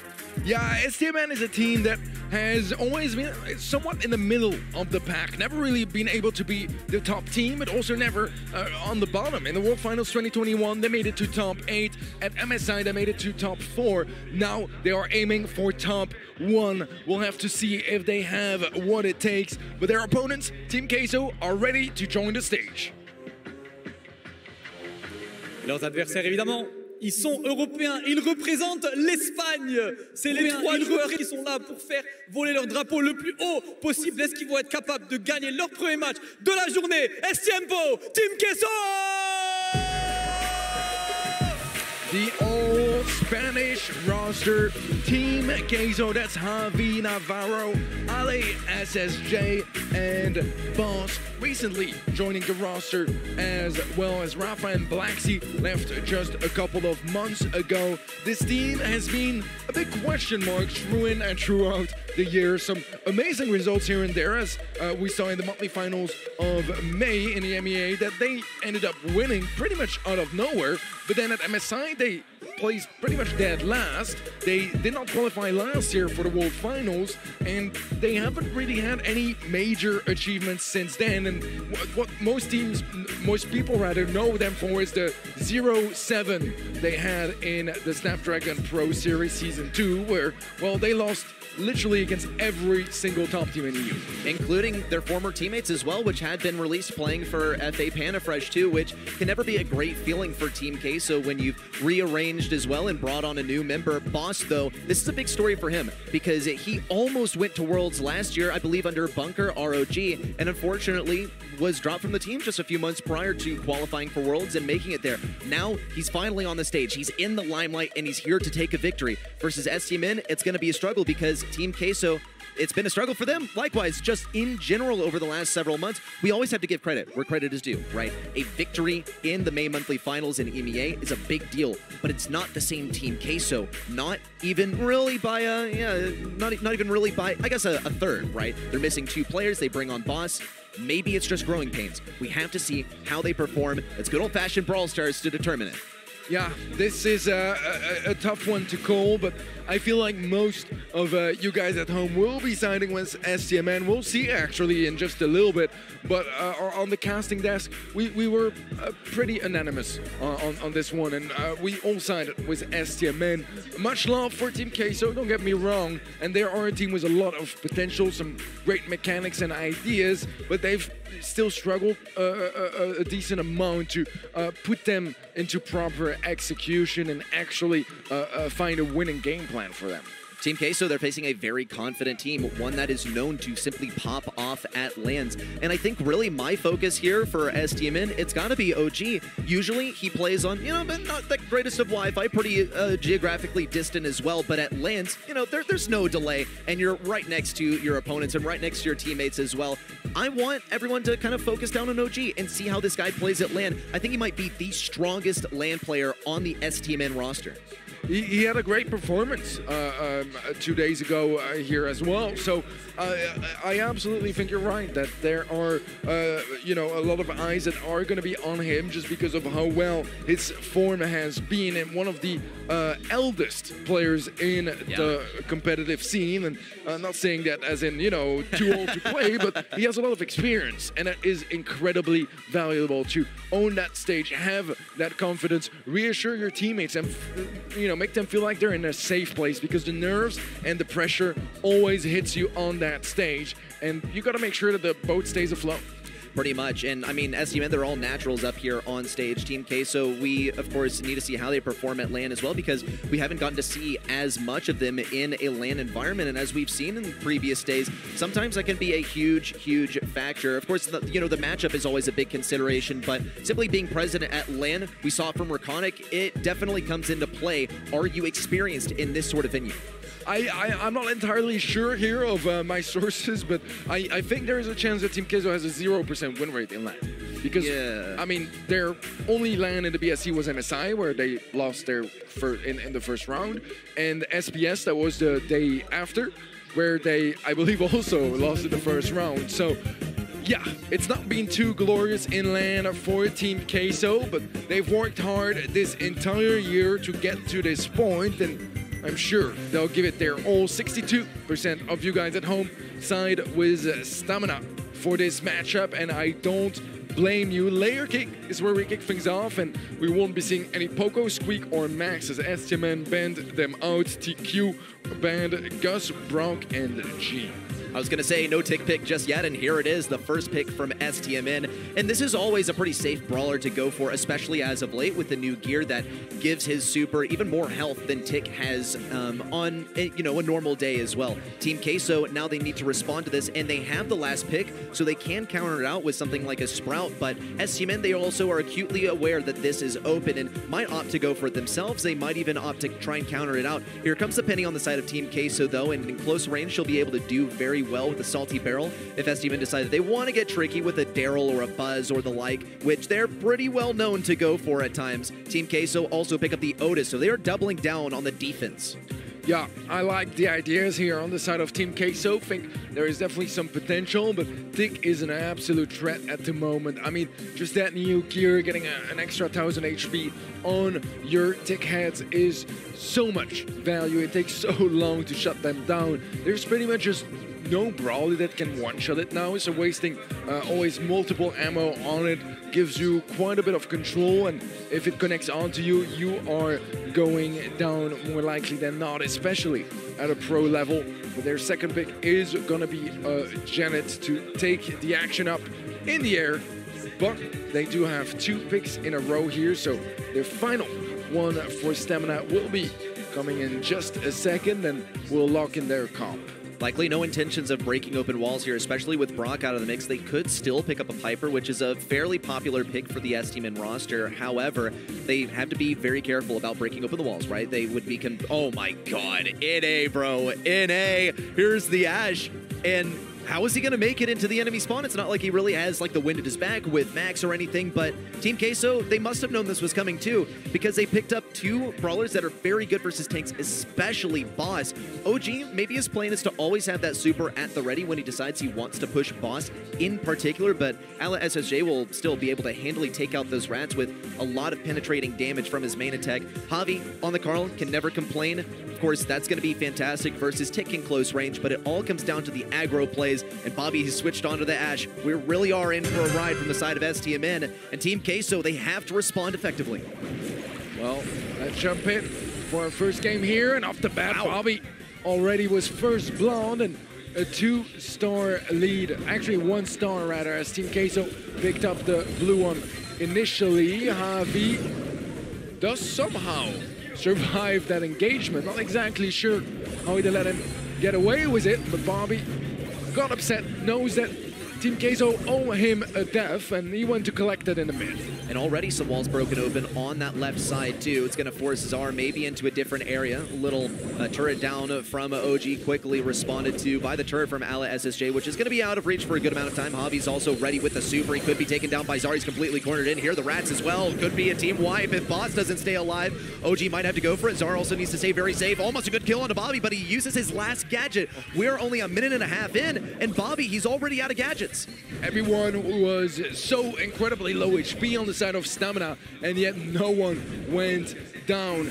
9 stars now in favor of the North American roster. Bobby going aggressive, has no more gadgets, so can't quite heal up like he used to. Javi wants to go in aggressive. That is going to be the first kill for Team Queso. They find another, and suddenly the gap is not quite as wide as it used to be. It's only 5 stars. Let's also observe the way that STMN is playing here. They're playing extremely defensively, but that also means that Team Queso pretty much always has them on the back foot. There is an extremely important differential here, though, which is that Team Queso, they're behind by 5 stars plus the blue star. They need to get a kill onto OG and someone else, because simply Bobby and Zar won't cut it. And that turret's also going to be stuffing them into the back lines. 15 seconds to go. Bobby takes the aggro. He's determined to push the back line back, but he can't get to the turret in time. Javi's also very low on health. A little explosion there on the left side as Boss continues to be pushed back. Bobby also silenced. Javi goes down. Ala SSJ, Boss also try to get a push at the left side. It doesn't come through. And a convincing first game for STMN. A very strong showing off the bat on the side of Stamina Esports, as so far they are looking strong, they are looking fierce. Let's say if they can double down and lock in that first set. Well, unlike the last game, STMN, they don't immediately go for mid, and it's going to give that early game lead to Team Queso. Now we get to see this game from a different perspective, with Team Queso primarily playing defense. Well, that didn't last for long. Okay, Ala SSJ goes down. Bobby claims a kill. Yeah. A little correction there from Bobby, too. STMN, though, they still have the lead. Boss on the left side, unfortunately not able to get that kill. OG on the right as well, now swapping lanes with Zar. And things are getting a little bit more stalematey, as STMN don't intend on falling back to the back lines, back to their respawn as quickly as in the last one. Yeah, here's the thing. Bobby keeps somehow getting into 1v1s, which there's pretty much no Brawl here on the side of Team Queso that is going to win those. Bobby single-handedly just secured already 8 stars for his team, and that's a problem. Team Queso, they need to stop giving him those freebies and play together against him, play the team fight, and so far have been way too spread out and playing lonely. And Bobby off of this is going to go extremely aggro. He's still going to find himself on offense and actually gives a lot of stars to Team Queso. Meanwhile, also, Javi's deeply in spawn. Does get cleaned up by the guy with the broom and the trash can, but still, Team Queso find themselves at a deficit. 4 stars this time. They have the blue star on their side. They need to take down either one or the other, just 2 of these enemies in order to get the advantage. Bobby also pops a gadget just now. He still has 1 left to use. Zar also with the super on the right side, quickly taken down by Javi. A good kill onto Bobby, and STMN, they're only leading by 1 star now, and they're still on defense with only 20 seconds left. There's only 1 star in it, and that could go quickly as Bobby is quite low HP now as well. Zar on the right-hand side pushing back Javi, but Javi deals with the thick head. This is the final push here from Team Queso, and this could be a dangerous one for Stamina as Zar ends up going down, and that might just be enough as Javi is trying to heal back up. Team Queso was a 3-star lead, tie things up and even things out. Very, very cool, calm, collected gameplay from Team Queso this time. They, I think, picked up on the issue, which is that Bobby, he's allowed to get in these 1v1s repeatedly. I think we also saw Bobby go needlessly aggressive and feed a lot of stars to the enemy team. It had to be a little bit of confidence that sort of got to his head because he went completely alone on the Ashe. You cannot afford to make these kind of mistakes in a match of this caliber, and it's also led us to a tied up set for the first one. Well, let's see how things move forward from here on. Bobby trying to contest that mid area. The blue star again picked up by Boss. Quite easy if you ever call, obviously, just go for a gadget and you can just pick it up freely as you're the first one to arrive anywhere near that blue star. But the spawn trap is starting to be set up as Boss goes in to open the situation up. Boss finds one, the other one was picked up by Javi. Boss finds a second, and now suddenly Team Queso was a 6-star lead. Brilliantly played here from Team Queso as well. They knew exactly how to pair those abilities and get them timed perfectly. OG is going to try and close off Boss, though, going towards the backlines, trying to drop that last bomb on the guy, but cannot land in a safe position. Here comes the Tick Super, goes right for Ala SSJ's turret. Bobby also is getting kept back pretty effectively on the left side. Boss trying to eliminate the turret, popped down by OG. STMN, they're at a serious deficit here, and Team Queso, they lose Javi on the aggro. Still, he'll be responding in just a moment here to keep up the defense, and he has a super at the ready to deny any possible aggression from Bobby. They're not looking to switch up the lanes, though, because they would have to forfeit a little bit of positioning here to do so. Here comes the Tick Super and baits a lot of shots out of the enemies, but still not going to bait out that super, not going to bait out that silence from Javi. Only 20 seconds left to act for STMN. They're waiting for the last moment. They still only need 3 stars. Yeah, that is actually quite a big ask because Boss is the only player that will provide them unless they get a double kill. Ali SSJ is low HP. He's still alive though. V gets pushed but goes for the mute. Bobby's gonna go down. Wow. And wow, what a shutdown again. Team Queso take the first set. Complete momentum shift from game number 1. Game number 2, even for the most of the game, it looks so firmly locked in the hands of STMN, and then it's ripped back in control of Team Queso there towards the end, playing defense so effectively the entire time. As soon as Otis had super, there was no hope left in the world for Bobby to do anything on the Ashe. Yeah, that was an incredible opening set from Team Queso. That first game was so dominant by STMN. It just seems like afterwards, Team Queso really started to find their groove, find their team synergy as well, with some good team plays and dealing much better with the aggression from Bobby in the first game and in the most part of the second one too. Bobby was just wandering around, getting kills left and right, doing a lot of work, but it took them a little bit of time for Team Queso to adapt, adjust, and overcome, and right now they are going to be super happy. Yeah, look at that, look at that, look at that. Couldn't even keep the headset on. It started to fly off a little bit there, but I mean, pop off, right? Still, let's look at the stats. I mean, it was a pop off through and through, especially for Boss here, the newest member on the squad, his first World Finals ever, and he's already giving us a great show. On the side of STMN, though, some respectable kills and some respectable damage as well. Of course, it didn't lend itself to a victory on their side. The creative NA picks, they worked for a little bit. Team Queso, they figured out how to adapt to it and were ultimately able to pull it back. Yeah, the stats on the side of STMN are a bit inflated, right? Because of how one-sided that first game was. The next two were much closer, but Team Queso played phenomenally, and this is not the start that STMN were hoping coming into this one. A lot of the community are expecting STMN to take this match home, so set number 2 is going to be their chance to even things out, but they need to start by having a good draft. And, of course, Crystal Arcade, one of the newer additions into the competitive map pool. Again, we've seen it a little bit earlier in the year. We took a break from it, and now it's back for the World Finals. And this map, it can be a little bit confusing at times, especially when we talk about the lanes. But mid, it's wide open. You got to get rid of some of those long-range dominant brawlers. Ruff's a very early pick here from Team Queso. He's going to be good for those side lanes, can reflect those shots. Pretty much the objective here is to just chip away your enemy and get some of those power-ups onto your teammates, especially those at mid. And one good candidate for mid has already been banned out by Team Queso as well. Gus, he's out of the picture, but STMN, being an NA team, I wouldn't put B past him just yet. Yeah, I think B is a viable option. Gene is also on the menu here as well. We saw earlier how much value it can bring to any sort of comp, but Griff also a phenomenal brawler that can open up walls that can have a lot of damage in that zone as well. OG gonna be locking in the Buster for STMN, a bro that we've seen, well, actually successful at times, even very dominant, but also kind of, you know, with a lack of presence at other times. Yeah, unfortunate. I mean, he's one of the freshest faces in the game, and for a while he was just completely on the top of the meta, just nothing could beat him. And now that he's been nerfed quite a bit, it's hard to estimate exactly where he finds himself in this current meta, because at times it's gone great, at other times it's gone terrible. Here's Ashe, and that's basically the next best thing to what OG has to offer here, but it's not really that common of a pick on this map. I imagine the idea is going to be lock yourself in the enemy's backlines. STMN, they might even opt to just blow them up with Griff's gadget. Yeah, it seems like Team Queso just want to give STMN a taste of their own medicine, or maybe even just show them how it's done. You know, that they have the better Ashe out of the two teams. We'll see how that goes down. It will be the final pick of Team Queso. Probably just to remove the counter, and also just, you know, to make sure they have enough DPS to deal with the Buster and have the range over pretty much anyone else on the map.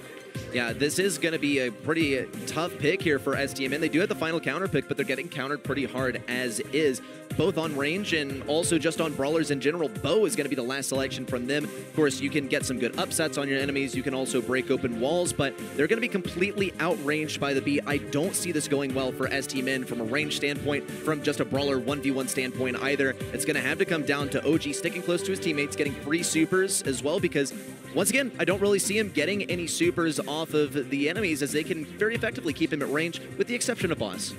Yeah, this is going to be a wild one. Let's find out how things go down, as we'll see a bit of a stack up on both lanes.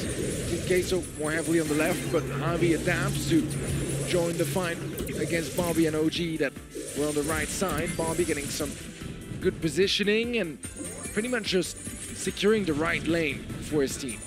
As long as no wall break makes it over to that area, then he'll be doing just fine. And even if that's broken open, he can migrate over to the left side. But here comes the first super, and Ruffs is going to be looking for that wall break. So many bushes lost. Bobby can still get a pretty good avenue towards the back lines with a bit of a swoosh at the back line. Yeah, we get swishes in Gem Grab, even if it is Crystal Arcade after all. STMN, however, they're looking just about the same as Team Queso on the gem count so far. Boss has been doing a phenomenal job on the left side, might I add. He's, once again, in very, very long-range matchups, stayed alive for a very long time, though finally went down, but it doesn't lend itself to too much success on the left side as OG now starts to push in. Yeah, good slow onto Zar, but not really any sort of follow-up. So far, gem lead is small, but in favor of Team Queso, and now Javi is going to be buffed up as well. OG needs to be extra careful in the mid area. Zar on the right side also trying to face versus Ala SSJ, who's all powered up. Javi also has a power up from Ala SSJ. He's going to be hitting 4K beats. He's got to be careful. OG's going to fall victim to it. So much damage flying in. Ala SSJ gets the kill. Little kill there at the end as well as Bobby falls. And this one's a runaway victory for Team Queso unless STMN can somehow upset them on the backlines. Yeah, this is going to be a tough countdown to interrupt, as Bobby and OG are able to get a kill, but Bobby falls and the trade is solid. Team Queso, they are starting to really find their groove here in this quarterfinal match. It's 3 games in a row now, and a single one separating them from picking up a second set. B has been an absolute powerhouse on this map, and I can only expect that to continue unless STMN are somehow able to hang on to those bushes for longer, but it's just an inevitability when you have Colonel Russ on the enemy team. Those walls, they're going to be coming down. Bobby, he's not going to double up with anyone on the right side this time. He's going to be looking to push in versus Ala SSJ. He can peek around the walls pretty effectively, but already wall break coming in. So many walls lost. Bobby trying to get some damage in. A victory also for Boss as he takes down Zar, and the left side is broken open too. It's going to be a runaway for Javi if the wall breaks keep coming. Boss pushing forwards will get shut down this time around. I'm not sure if opening up those walls is something that is in favor of Stamina. No. Because the B is just going to have such wide angles to shoot at, and so far, I mean, at least in the previous game, that was a massive advantage, I would say, for Team Queso. Now as well, OG low HP, but still they do manage to clear things up on the side of STMN, keep that man advantage, and OG falls back to heal up. There's a mine near that gem, and OG cannot really commit to pick that one up. Still a 3-gem lead in favor of Team Queso as Zar does find a big pickup onto Boss on the left-hand side. We're seeing some pretty good dodges also by STMN. I guess that's the counterplay to be when she has so much damage. There's a super thrown in as well. Zar, though, not going to be getting really anything off that. Some lane switch-ups attempted on Team Queso, but STMN reacted just as well. Smangle's found by Ala SSJ to Bobby. He has no shield left, gets dominated on the left side by Javi. Boss likewise falls, but it's still really more or less just a tie on the gem count. Javi, he's looking for a left side angle. Is not looking too successful so far. OG snatches that 8th gem and places some mines down as well. Now Boss is going to look to bait these out as well. Zar around the right side looking to pinch in from the top side too. It's going to come down to whether Javi can connect some of these bees, but it's just not coming out here. Bobby so incredibly low, but he's still alive, and that shield is big. Turnaround as well as he shuts down Ali SSJ, and Javi is just next in line. Boss falls to Zar, and STMN tie things up in gem grab. One away from tying things up in sets. Not at all what I expected, but it's land. I guess you can just dodge out B when you have 0 ping versus the other. And great baits as well from STMN. It all came down to counterplay. It all came down to counter mechanics because the draft, no, it did not convince me even a little bit from STMN. Wall break here, outrange here. B just existing, I guess. Yeah, but that's the genius, I think, of Team Queso's comp, right? Or at least their big plus side. Off the bat, though, a big kill from Zar on the left, Bobby dominating the right. But that's the thing. If Zar opens up the map, he kind of needs to against Boss, right? But then on the other end, Avi on the B gets to have a better playing field too. So it's challenging to find a bit of a compromise between the two, and you need to be very selective with which walls and when you decide to take them down. Zar will open up the right side as Boss did transition over to that side of the map, and V is able to find a nice pinch to take down Bobby. Zar should be falling to Boss here, and he will fall to Javi instead. It's 2-on-2, but one that favors Team Queso ever so slightly, just control-wise. Javi also waiting with his high-powered B, not going to make sure to hit it though. OG also trying to occupy mid. Some more gadgets coming in from Al SSJ. That was his last one to get a bit of area control. OG though is dodging out things very effectively. Going to try and avoid the slow. Bobby ends up falling victim to it. Javi, despite being just a shred of health left, still manages to escape, but Zar falls on the left side. He's got to field the attacks from Boss. A little heal from Bobby is going to keep him in the game too. However, Team Queso, they've pushed up so far into STMN spawn. It could be a gift, it could be a curse. Boss, he's trying to make the last use that he can out of this positioning. Last treat coming down. It's going to be picked up by Boss. No, never mind. Javi walked over, but he already has one. Gems toppled to the ground on the back lines as well. And Team Queso are just one gem away from running back with the countdown. Yeah, well, there it is. Countdown locked in. Bobby gets taken out by Ale SSJ, and this could be 2-0 in sets unless Zar and OG can do something about it. Can they shut down Javi? Zar now in a 1v2 supply drop to the face, and Team Queso locked in set number 2. It looked promising after game number 2. Looked like STMN were going to be getting that mechanic stiff, but did not pull through at all. Team Queso, they're doing what none of us expected, and a whole lot of you watching did not expect either. 2 set victories in a row already, leading into set number 3 with a massive advantage for the underdog.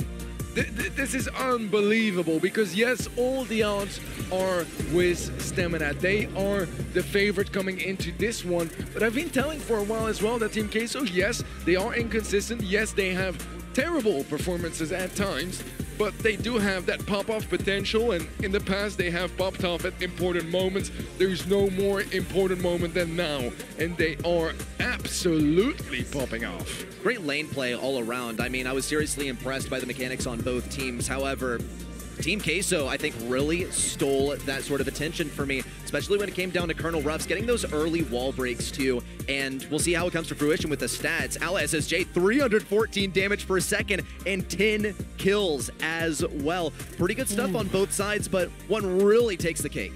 Yeah, absolutely so, and it's good to see different players as well from one set to the other pumping off on the side of Team Queso, as they are a very united team and they are playing very well as a team so far today.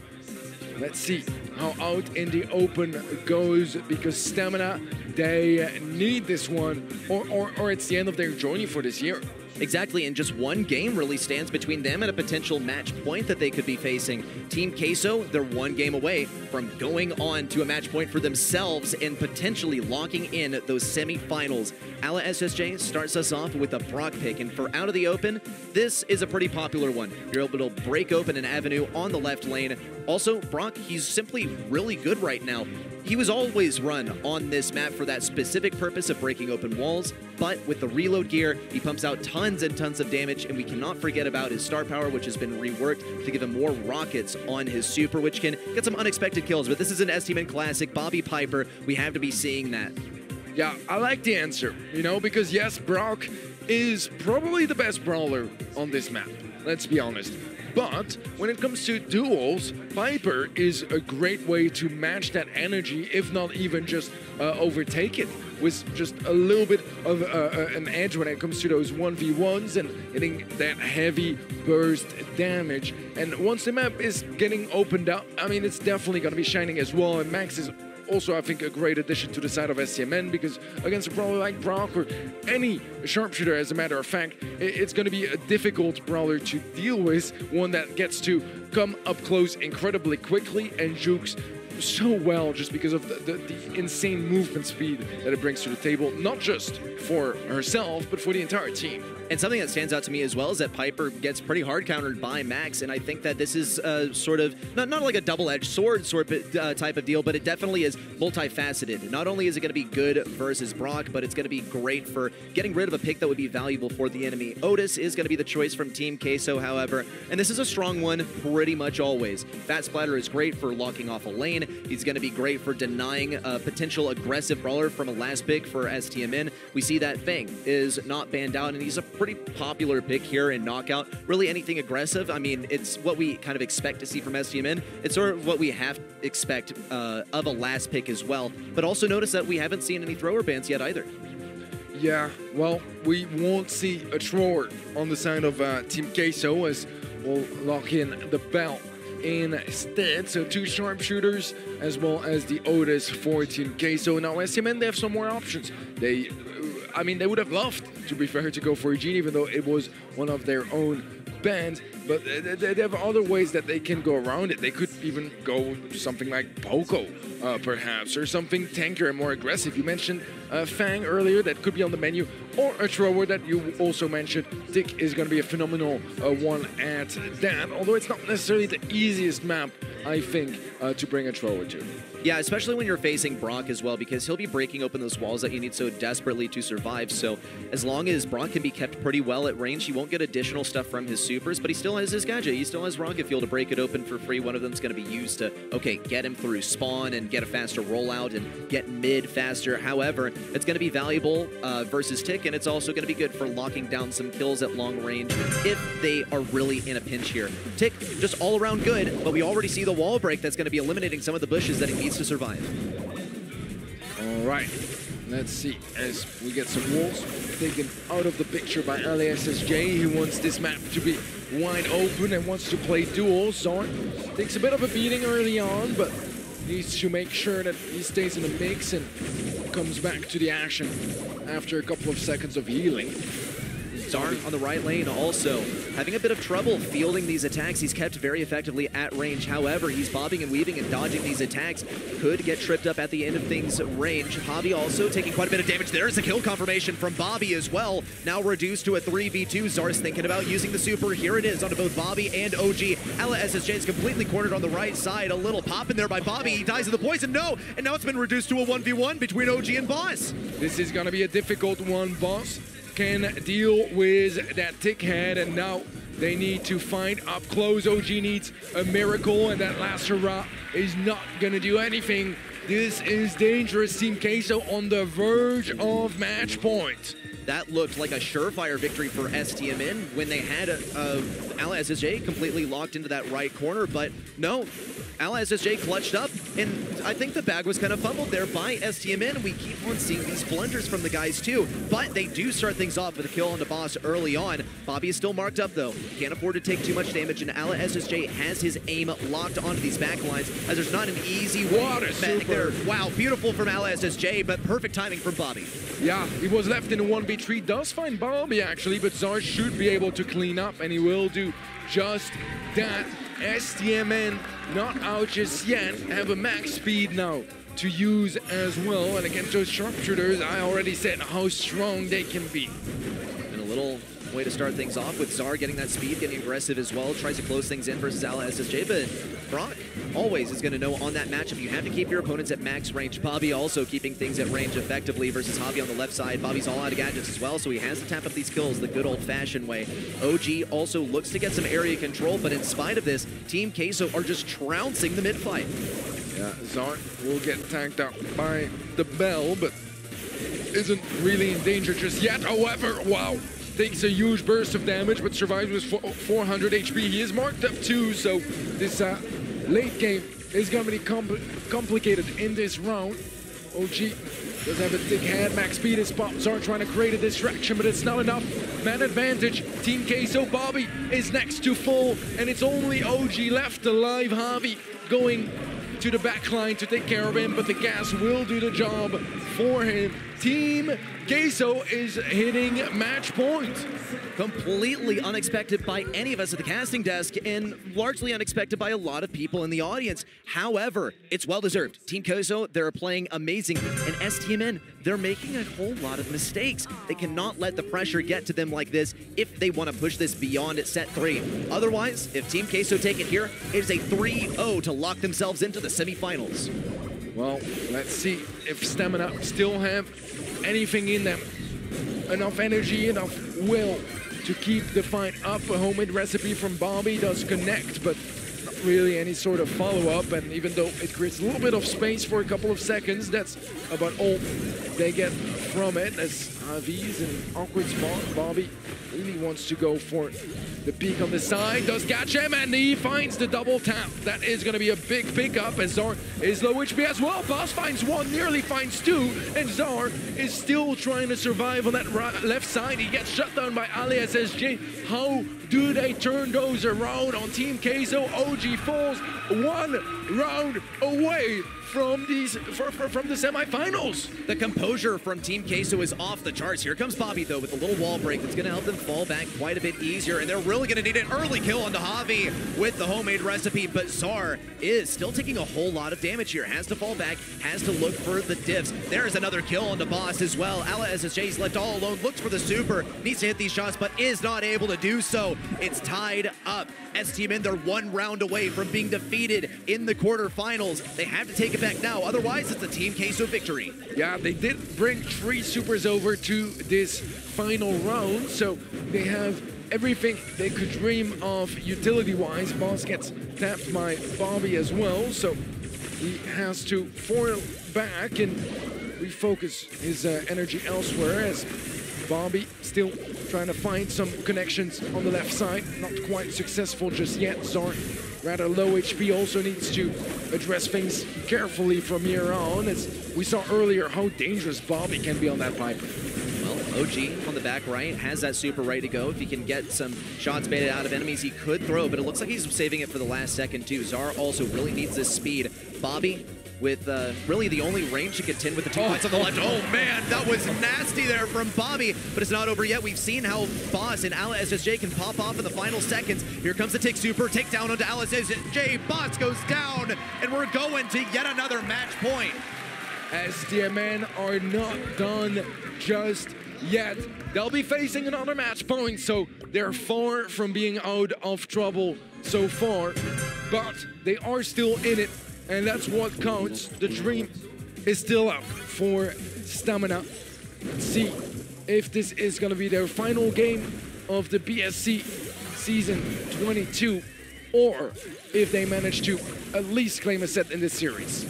OG on the right side once more, trying to back things up. It's much smaller of a choke point on that right side as well, and it's forcing Otis back quite effectively. Boss almost gets tapped up there by Bobby. Some damage traded out between Bobby and Zar as well from that reflected shot from Boss. Still though, Zar having a lot of struggles in these long-range matchups. Here's one shot from Boss, a little bit of extra range onto Bobby. Still no kills just yet though, and Javi has also managed to plant himself in these bushes. He's forced to back up as he continues to get tapped by OG. Still no supers yet this game. Zar is going to get the first one, but he's marked up. He's got to be careful.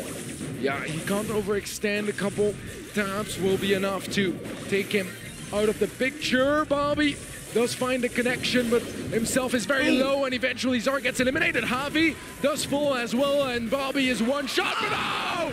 Bobby finds the double connection, the double kill in the round as well, and locks in that first round. That's only round number one. Still one more to go. Team Queso, if they get 2 rounds in a row, they'll be heading on to the semifinals. No one is out of the woods just yet. OG, though, will help as STMN have a slight advantage in this round right here. He has that super that he can use for a whole lot of pressure. Bobby, though, is pushing up very, very aggressively. Could get punished if he's not very careful. Boss also has his super at the ready to mark up. Zar, nope, not going to hit on a Bobby either. Here comes the speed. But Ala SSJ is laying down the incendiary shots to keep Bobby at bay. No kills just yet. However, Javi has fallen back quite far, and Boss and Ala SSJ might look uphill for a pinch. Connection from Boss onto Zar. He's quite low HP now as well. SSJ has a super, but don't know if he can do all that much with it right now. Zar is so low. He's still up though, and slowly but surely the gas is going to be coming in as Bobby takes down Javi. And now it's a 2v3, another connection from Bobby, and the follow-up. SSJ goes for the super, but gets shut down either way. STMN are still in this match. We are going to set 4. From the brink of defeat, no room for errors for STMN. They're still in it, but they have to win the next 2 sets in a row, and there is no room for error, with Team Queso looking revitalized in a form that we have never, ever seen before at LAN. Yeah, this is a wild series as well. Our quarterfinals have been delivering so far as Team Queso, they are still in a fantastic position, right? But STMN, they are not all that far behind anymore, just a single set.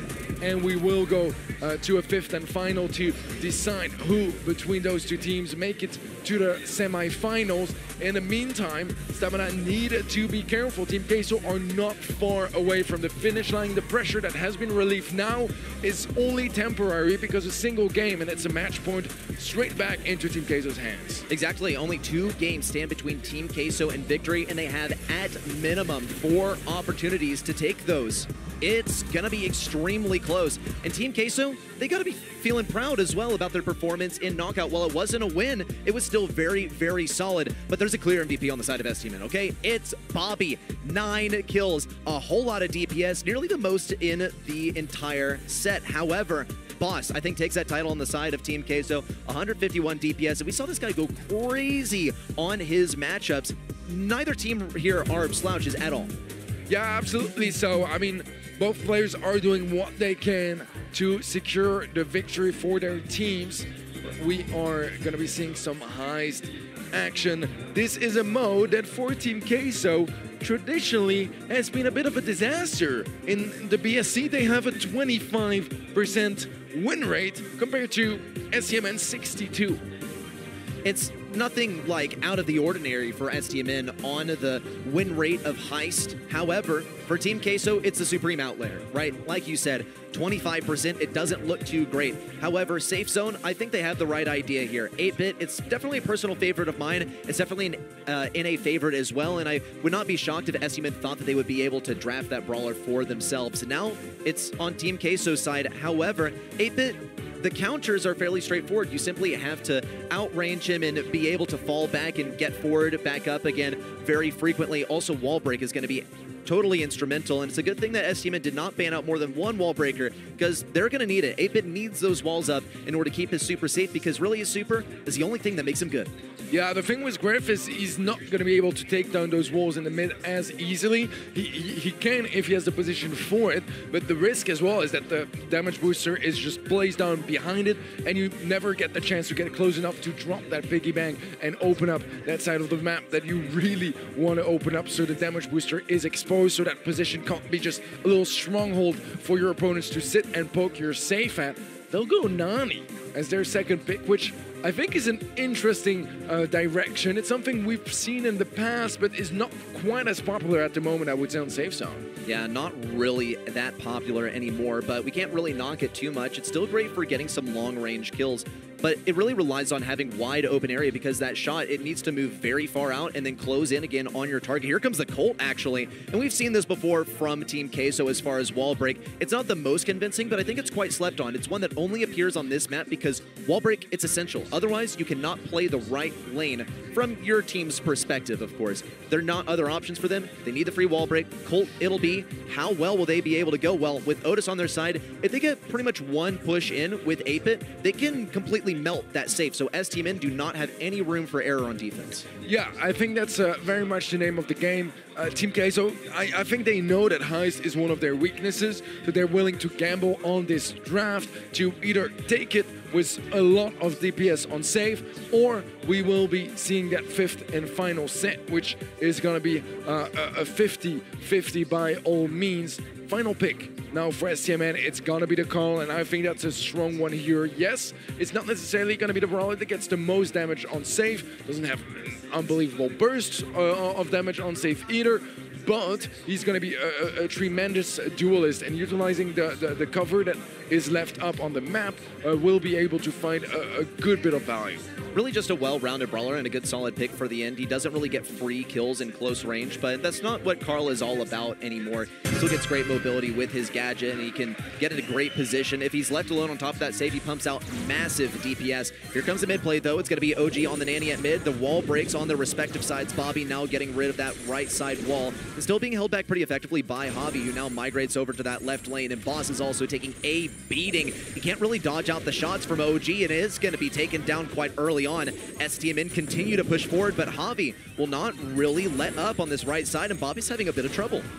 Yeah, it's the thing with 8-Bit, right? It's going to struggle to dodge those call shots from afar, just because it's so slow without the damage booster. Oh OG was the TP, gets the pickup on the left side, and some nice connections on safe, and wow, that is a dominant way to kick off the fourth set, as already Stamina have a 50% lead. And Zara also got the takedown onto Brawler on the right side as well. Javi went down, and that's going to let him return to the fight more effectively and make it so that STMN doesn't have to fall back as far. Already half of the save taken down as well, and it's not a great look for Team Queso with that turret being left out in the open, immediately disintegrated. Solid damage coming in from Ala SSJ and Boss, but they have to sacrifice a lot of health to make it happen. Zara also pushing towards the enemy side, opts not to get too close to that save, instead trying to fall back to that mid fight a little bit earlier on. An attempted block there from Boss on the tank, but OG still managed to slip some damage through. 35% remains for STMN to squeak out a victory here. Team Queso, they put forth a respectable effort, but the 8-Bit is just not what it needs to be.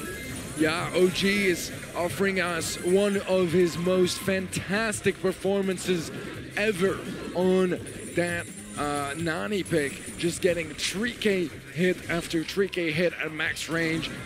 Wow, what a couple of plays from OG, and the rest of the squad is doing their work as well. Team Queso looking a little bit better here, starting to close the gap damage-wise and have some control and some merit to their pushes, but OG is going to go for the TP, and that is going to be a nice pickup from Zara. Zavi is going to fall to Bobby on the right-hand side. Team Queso, they're really just trying to fling themselves to the safe here and hope that they can out-DPS things. Bizarre, he's locked himself in the back right corner. He's going to be ignored by Javi, or maybe not. He's sort of returning fire, but this looks like a clear victory for Zara unless Team Queso get crazy DPS. They haven't even touched the safe. Here comes the first bits of damage in. Bizarre takes it down, and STMN got the first game victory. One game away from pushing us to a fifth and final set. One game. That's all it takes for STMN to bring things back to even things up, as they struggled in this match, but they are starting to find their real face again. And off the bat, OG was a couple tanks down in the mid against Boss. He's been killing it, and this is just a counter matchup that not a lot of people would think of, but works wonderfully well for STMN. Bobby on the right side, keeping Bobby back quite effectively. Bit of a different wall break approach taken by Bobby this time as well. Hobby gets some solid damage on that save. SSJ also laying quite a few bullets into that save. 18% dealt already. Good kill as well by Bobby. SSJ pinched from all directions. Still managed to get a little bit more damage on that save, and a very solid start for Team Queso. In fact, 30% damage dealt already with what seemed to be not too much of an effort from Team Queso on that left side. Colt just pumps out so much damage when he's allowed to even get a few taps on the save.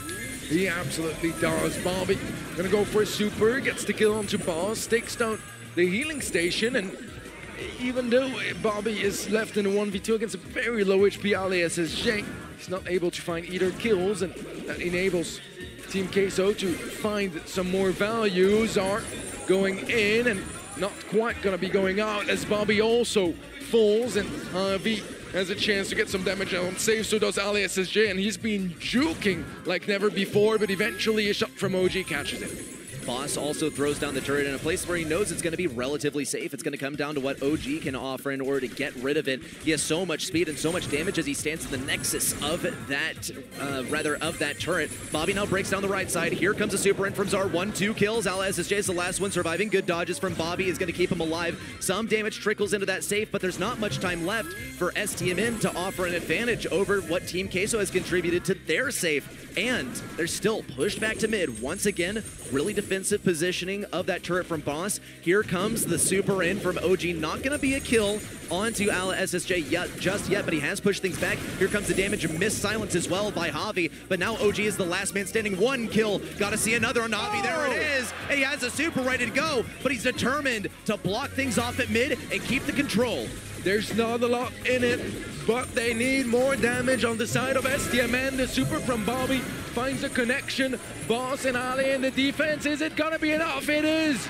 That is gonna be Stamina Esports bringing it back all the way to a set 5. So close there. Just 1% trickled in from Colt at the end. It was just a split second away from being a Team Queso tie or comeback. With that behind us, though, such a close game. Amazing stuff from Stamina and such convincing things from Team Queso as well on the earlier stages. We could have a reverse sweep incoming if Stamina keeps up the momentum here. We have to acknowledge, though, that it was a respectable response from Team Queso in spite of them only having a 25% win rate on Heist in the BSC. That's very low. That is very, very low.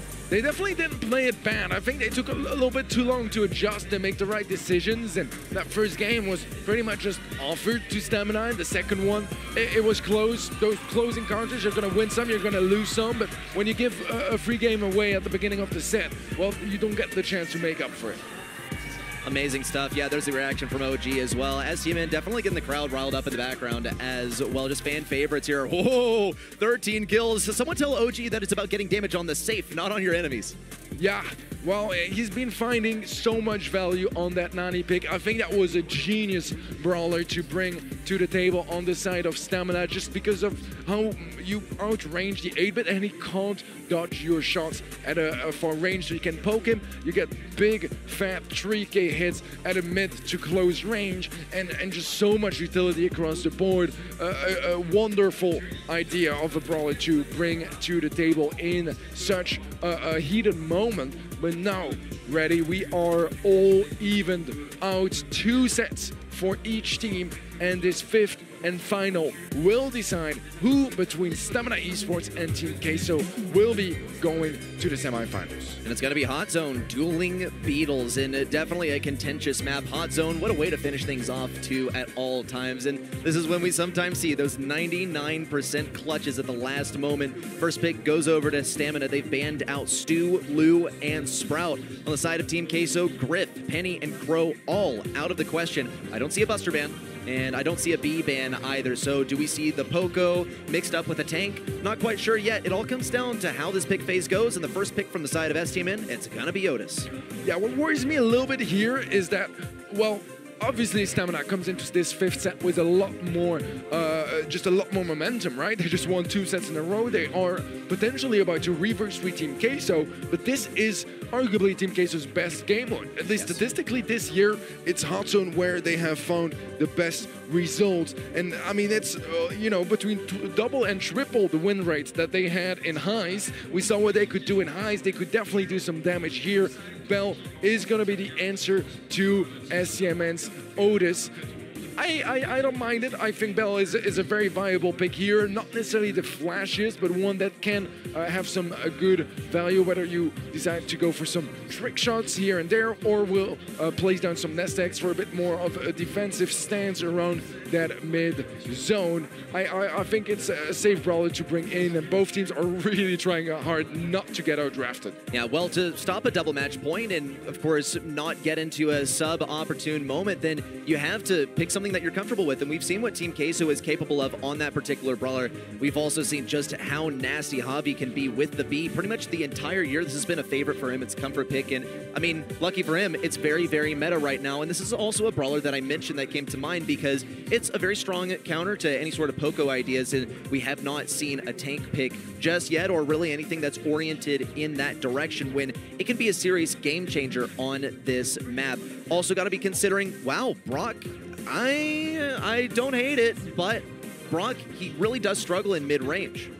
Yeah, he kind of does. I think they want to take some more control of which wolves will be destroyed or not. Because as of right now, depending on what stamina would have gone for, Team Queso could have potentially just got the Brock as the final pick, open up the map with it, and then you have 3 sharpshooters on an open map, and that's more likely than not gonna be GG's, right? Especially if you have a B and a Bell that can also deal with the tanks, and this is a brawler that I feared Stamina would bring to the table, because Buster in dueling beetles I think can be quite a threat, and Team Queso better be prepared to deal with it. He's very frustrating to face versus even then, and you know, even if he doesn't end up working out, it's not going to be a pleasant time for Team Queso even a little bit. Still, they have abundant options on how to deal with him. He might just be the strongest tank at the moment, however. Got to be thinking of those tank counters, and I don't know if Gale's really the way to go because he struggles on the range matchup, but it typically is the most straightforward way to deal with it. Pam, I definitely love, because if Buster pushes in versus her, then he is going to be taking a lot of damage and potentially having his ammo sucked away by Scrap Sucker. The boss needs to be careful, because if his damage gets reflected back at him, every single one of those shots is going to get reflected by Buster Super. Yeah, I'm not a massive fan of the Pam idea, at least not off the bat. Maybe they know something I don't, but what I do know is that this is our 5th and final set between Stamina Esports and Team Queso. Winner takes all. Zar on the right side is already getting it started versus Boss. A kill already flying across the screen. Ala SSJ falls, and STMN begins to set themselves up. And Bobby, he got slowed down by the honeypot for just a moment. It is actually going to work out pretty well for Zar on the right side as well as he gets killed. Down goes Javi on the left side. A little silence on Ala SSJ. Zar looks for the final shot, but Brock, he struggles in mid-range. We already knew this. A little super to the backside to get some damage on Boss. He's just one hit away from getting taken down. Early rocket fuel popped as well, but where is he even going to place that? It looks like he was going for the kill and got a little trigger happy. He does go for just a normal shot there, but no more wall breaks are available for Zar for free. Here's the reflected shots from Bobby. Solid takedown as well, and a very convincing lead for STMN. Yeah, I don't really know what the idea was from Team Queso. I feel like if you go for those sharpshooters, you want to open up that map, especially if Buster is left open. Just not a chance here, as Bobby just blocks access to the mid, has perfect range for that area, and Team Queso, to my eyes, completely messed up that draft. Great pinch there from Javi around the left side. Ala SSJ and Javi are both setting their sights on mid now, as OG could get taken down. No, denial from OG. Zar continues to take down the right side. There's no coming back for Team K, so right now, this game, it's done and dusted. It's going to STMN, and it's a match point on the way.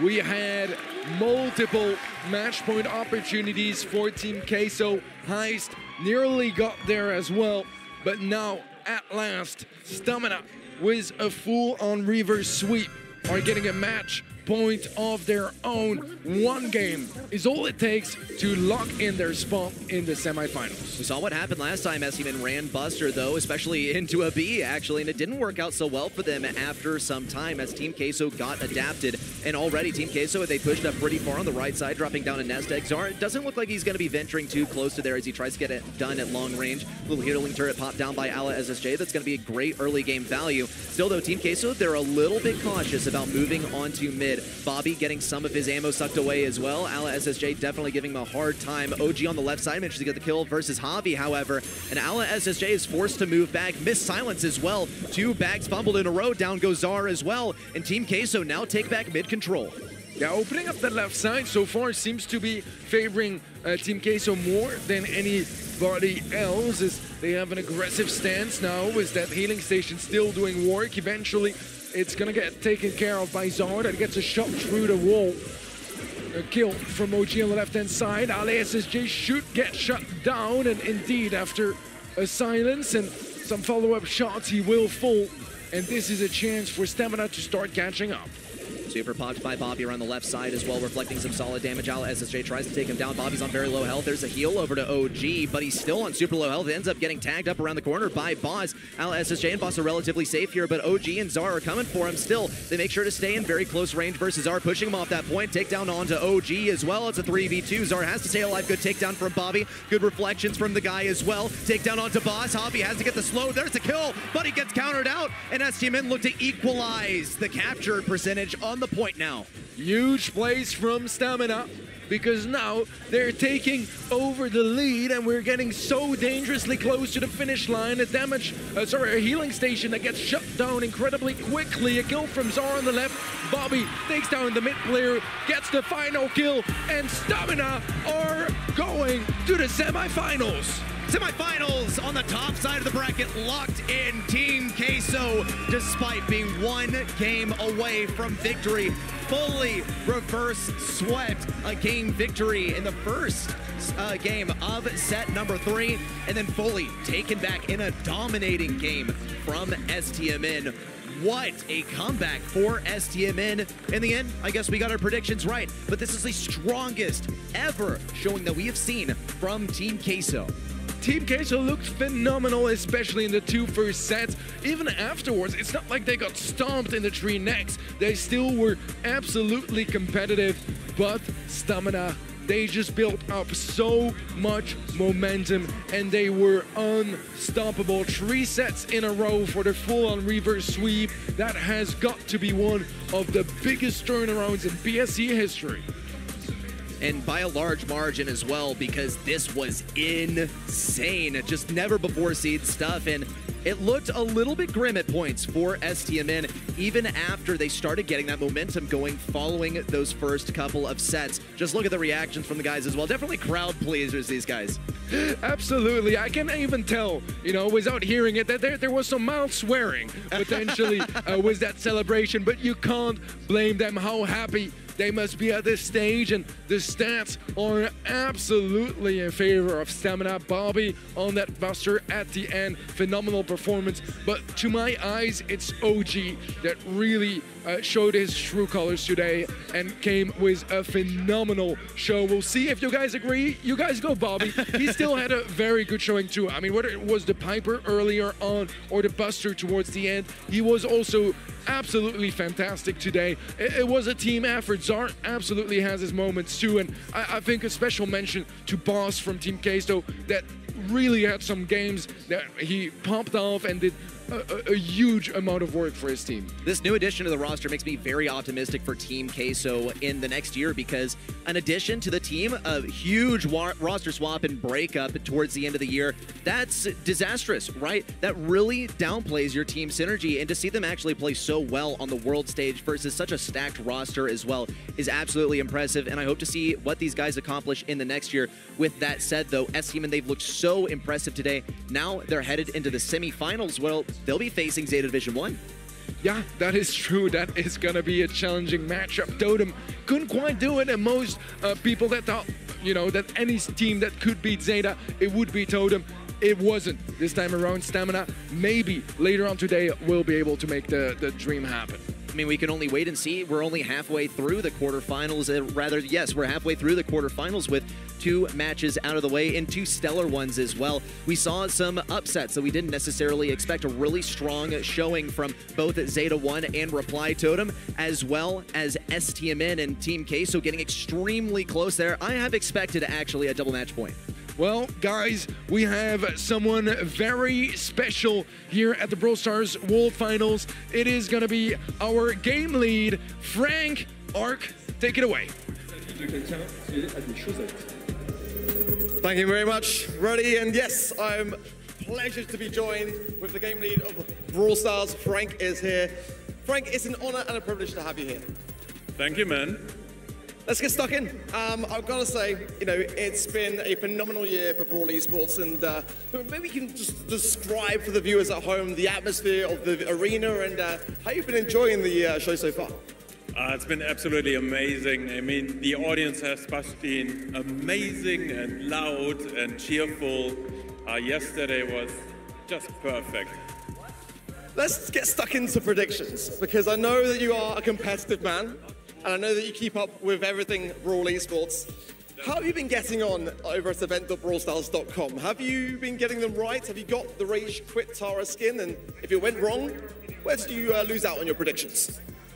I've got one wrong so far. Just the one? Yes, and that was yesterday, of course. And there was a 50-50 chance. Wow. Okay, let's talk about the year as a whole, as again, it has been the most competitive year for Brawl Esports. Which region has really shone for you, and has there been a particular player that has really stood out for you? Yeah, for me it was EMEA. Just having 7 monthly finals and 4 different teams winning, it's absolutely insane. For me, the team so far, even though they lost today, was Totem. This redemption arc of having a bad start of the year and then showing up here, you know, it's awesome. And along those lines, there's definitely Joker as the new rookie of the year. But for example, in the last monthly final in EMEA, we had Dogster Lobster almost qualifying, which I think is absolutely insane. I, for one, fully agree. Just before we wrap up, recently we've seen a little bit of the Brawl Stars roadmap going into next year, but is there anything that I can squeeze out of you before we finalize things? Any sneak peeks for those watching at home? I personally have no sneak peeks for you, but if you're viewing this, you should stay tuned until the end. Well, that is an incentive to stick around if there ever was one. Well, 2 quarterfinals down, 2 more still to come. You are not going to want to go anywhere. We will be right back after a quick break. People often ask, how can I do become a world championship winner? What must I do to get Abs of Steel and Fist of Fury? The answer? Gimnasio Primo! You will learn to summon strength, summon asteroids, and serve a spicy jalapeno knuckle sandwich to even the strongest of brawlers. Fight with El Fuego in your heart. It will not be easy, but as El Primo once said, no pain, no gain, no glory. Gimnasio Primo. It's showtime. We could tell you all about Spike Air, our new brawling shoe with explosive technology and a podium-perfect profile. We could tell you it's banned in 42 countries for unfair advantages in the Brawl Stars Championship. But we'll let Spike do the talking. Spike Air. Look sharp. Welcome back, ladies and gentlemen, to the 2022 Brawl Stars World Finals.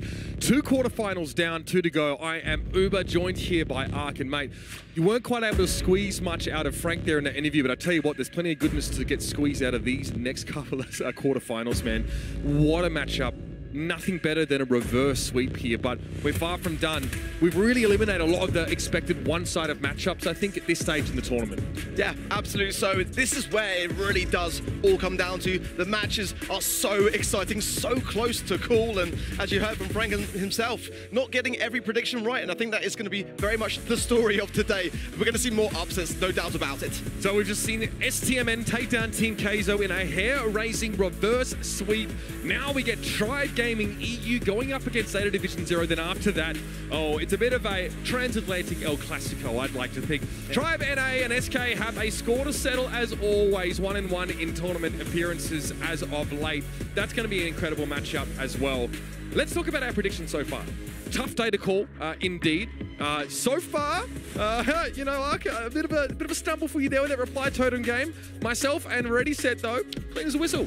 Yeah, you're looking good, no doubt about it. It was going to be a match for me that could have gone to the 5th and final set. It really, really could have done. But Zeta Division 1, you know, many people crossing in the corridors saying to me, what's going to happen with this team? Yeah. Who has what it takes to take them down? Yeah, you know, seeing that other game just now, there's a question, are STM and ready for that Zeta Division team, right? Of course, the sister team, Zeta Division 0, lurking in that lower bracket, also threatening to be quite dominant here.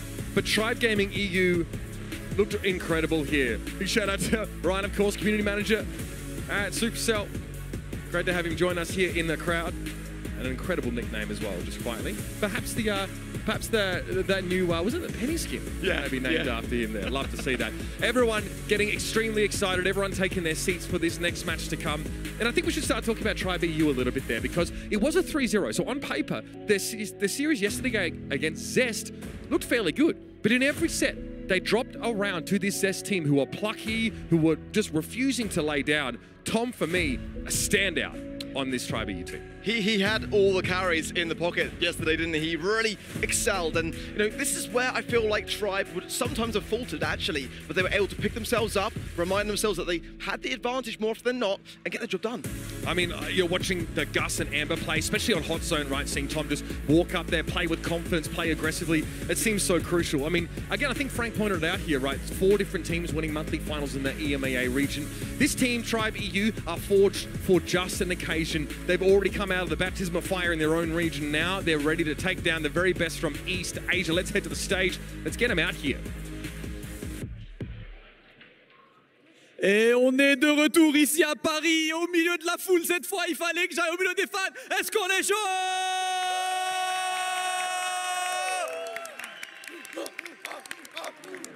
Ça, c'est ce qu'on aime. Et comme on s'est jeté au milieu des fans de Tribe, on va la faire en anglais, les gars. We're gonna switch to English real quick because we're doing every language out there. 2 matches were out there. Everyone's super happy. And I mean, you know when I'm here, right? You guys know where I'm here, right? You know it. Tribe for the win! Tribe Gaming EU!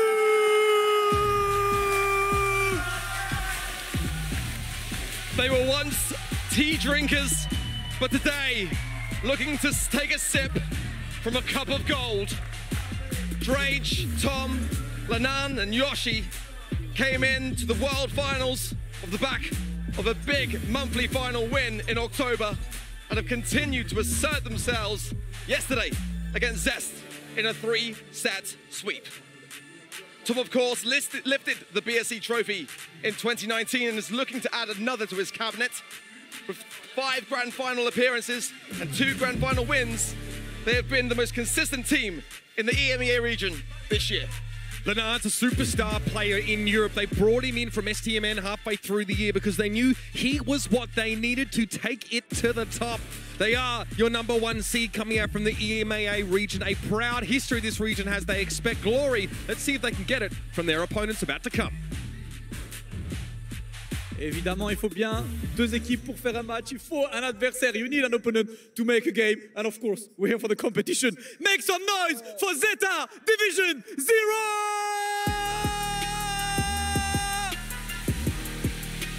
Zeta Division 0, know firsthand just what it takes to achieve greatness. Tensai and Achapi are the reigning world champions, with Kuru this year being the icing on the cake for one of the tastiest rosters in all of Brawl. With 5 grand final appearances and 5 grand final wins this year, they are ready to leave those they face in the dust. Yesterday, Chasmat Gaming put them to the test, but Zeta prevailed, and no doubt have plenty more left saved in the tank. This team had to sit on the sidelines at the mid-season invitational as their sister team went on to represent their region and ultimately win the tournament. And Zeta Division Zero were barely just behind that one team, right? They had 3 monthly finals of their own. These 2 teams split the region. You know, I'm sure you love to see your teammates go and succeed, but I'm sure a big part of them wanted to be on a stage like this. And now they're making the most of it. It was an extremely close game against Chasmat Gaming BR. They got put to the absolute test and they almost got put to the sword. Today, they're going to hope to be a little bit more stable as they look to secure a semi-final berth. Exactly. Many teams have told me that they feel like Zeta Division Zero has been the stronger of the teams between the Zetas this year. But yesterday we saw a couple of cracks, and that is something that I'm sure Tribe Gaming EU, looking from the sidelines, are looking to exploit. Ultimately, for me, it's still Zeta. They've still dominated the East Asia region this year, and for Tribe, I know for a fact that Drage is one of the most intriguing players actually on the Tribe Gaming EU roster, for the simple reason that he likes to network a lot within that region. I mean, I saw him hanging out with Tatampo the other day. You know, for a guy, obviously there's a language barrier to conquer in that regard. Drage throws himself into that challenge and he made fantastic friends with so many of these guys. Again, he's pretty close to them. So he's probably starting to develop an understanding about how these guys think, maybe what the mindset is from this region. And look on that stage. One of the biggest notable differences for me is that there is not a 4th person standing behind that Zeta Division Zero team. They do not have a coach. They do not think they need a coach. These drafts, these strategies, they come from the players themselves. Very self-sufficient. I wonder if that makes any difference here. Maybe the extra help, maybe another pair of eyes can go a long way. Tribe Gaming, you're going to hope that's the case. Yeah, I mean, for Zeta Division Zero, sometimes it does help to just be there left on your own devices, you know, able to have a bit more, you know, team speak and have things a bit clearer and a bit more concise. They are a very well-rounded team in the way that they just approach in a very disciplined manner every single moment that they have. And again, yesterday, I think many of us were surprised to see them just struggling a little bit. But what we remembered was the fact that they endured it and turned it around towards the end. Yeah, I think the fact of the matter is it's much more likely that we underestimated what Chasmat Gaming Brazil would be able to bring. But these are exhausting games. These 5-set series really take it out of you. So this team's going to have to hope that they've had a chance to rest and recoup, because the guys that played their first round of 16 matches right on that day 1, they had a whole day to sit, to watch, to strategize, to prep. For these guys, for this Zeta Division Zero team, they come in now and say, right, well, we've had the one night, that's all the time we're going to have, and they're going to have to make it count out here on the stage. And Tribe Gaming EU is one of the most frightening teams in the entire world, let alone on this side of the bracket. We've just seen an incredible matchup. We thoroughly expect this one to be just as close, Ark. We're about to jump right into game. It's going to be Canal Grande. It's time for Bounty. Let's see as the teams get themselves prepared. Look at that poll. 52%. Love that. For Tribe Gaming EU, 48%, just shy for Zeta Division Zero. It's going to be one of those maps that getting that early high ground is going to be so important, and Carl is available. I wouldn't be surprised if Zeta Division Zero pick it first, or if they don't, Tribe surely going to want to snap that one up. Right, and it's not just Zeta Division 1 that we've seen really coveting that particular brawler. A lot of teams are getting a ton of value out of it. Whether or not it's paired up with something like a Gus, Carl is still a force to be reckoned with, and he's locked in first. Well, I'm not surprised, but again, Tribe have now a chance to respond, and obtaining that blue star, obviously such a crucial moment, especially in a map like Canal Grande. And they have found out Eve themselves, and that would have given them a bit more space to maneuver here on this particular map. But Gene going to come in, Tribe, and I do love that particular brawler. So rounded, isn't it really? Having the healing be there when you most need it, and Otis just there to come in as well and apply that aggressive. I mean, we saw Murray earlier today on that Gene, you know, really, especially on Gem Grab, able to break the deadlock and give his team the win when it really counted. The Magic Hand is so scary, and we are starting to see a couple of these Genes pick up that gear, get a little bit of extra length on that Magic Hand. People underestimate, I guess, how much, like what it was, a quarter, a third of a tile can mean, but it can mean all the difference in those situations where it is win or die. Janet going to get locked in here by Zeta Division Zero. we saw earlier today, Reply Totem really utilising that talk to the hand gear. I mean, that was a moment where if they were not running it, they would not have got that all-important pull against Zeta Division 1. Yeah. Janet going to come in now, and again, a great thing to have, ultimately to scout the bushes, to be able to feed back information to your team, and that's where the battle for me is always won, actually, in Canal Grande. If you can have that mid-ground, then more often than not, you can just try to hold it until the very end. And often overlooked about Janet is that, you know, drop the base is really frustrating. Of course, it's in like Rude Sands in the way that it will reveal people within its area of effect, and that includes those in bushes. Kuru now going to be the last pick, of course. The Rafts gets brought in by Zeta Division 0. Really well-rounded composition here. They've got access to wall break. They've got a lot of survivability. They've got Tensai if he does end up being the gem carrier, can get out of trouble. Now, we saw Zeta Division 1 really use their Carl as a blunt object, send him forward, send him in there with the tailspin to eliminate opponents, of course, on bounty and get those key stars. Squeak here for Lenar. That's an interesting one. It's going to be a tough one, but not if they keep that control. But over time, as those sticky syrup gadgets then take their toll on the map, it's going to be something where you can't always lock down that lane. You've got to have a really early, good game in that respect. As time goes on, you've got to keep that control, and that's going to be a tough thing if they lose control. As expected, flying hook means that Sharpie gets to snatch up the blue star to start us off here. Tom trying to apply as much pressure as he can on the squeak. Can he have as much of an impact as he did yesterday on his Gus and his Amber and such? Definitely a question to be answered. Drage likely has the vision gear here as to be able to reveal Tensai's position for a little longer after connecting.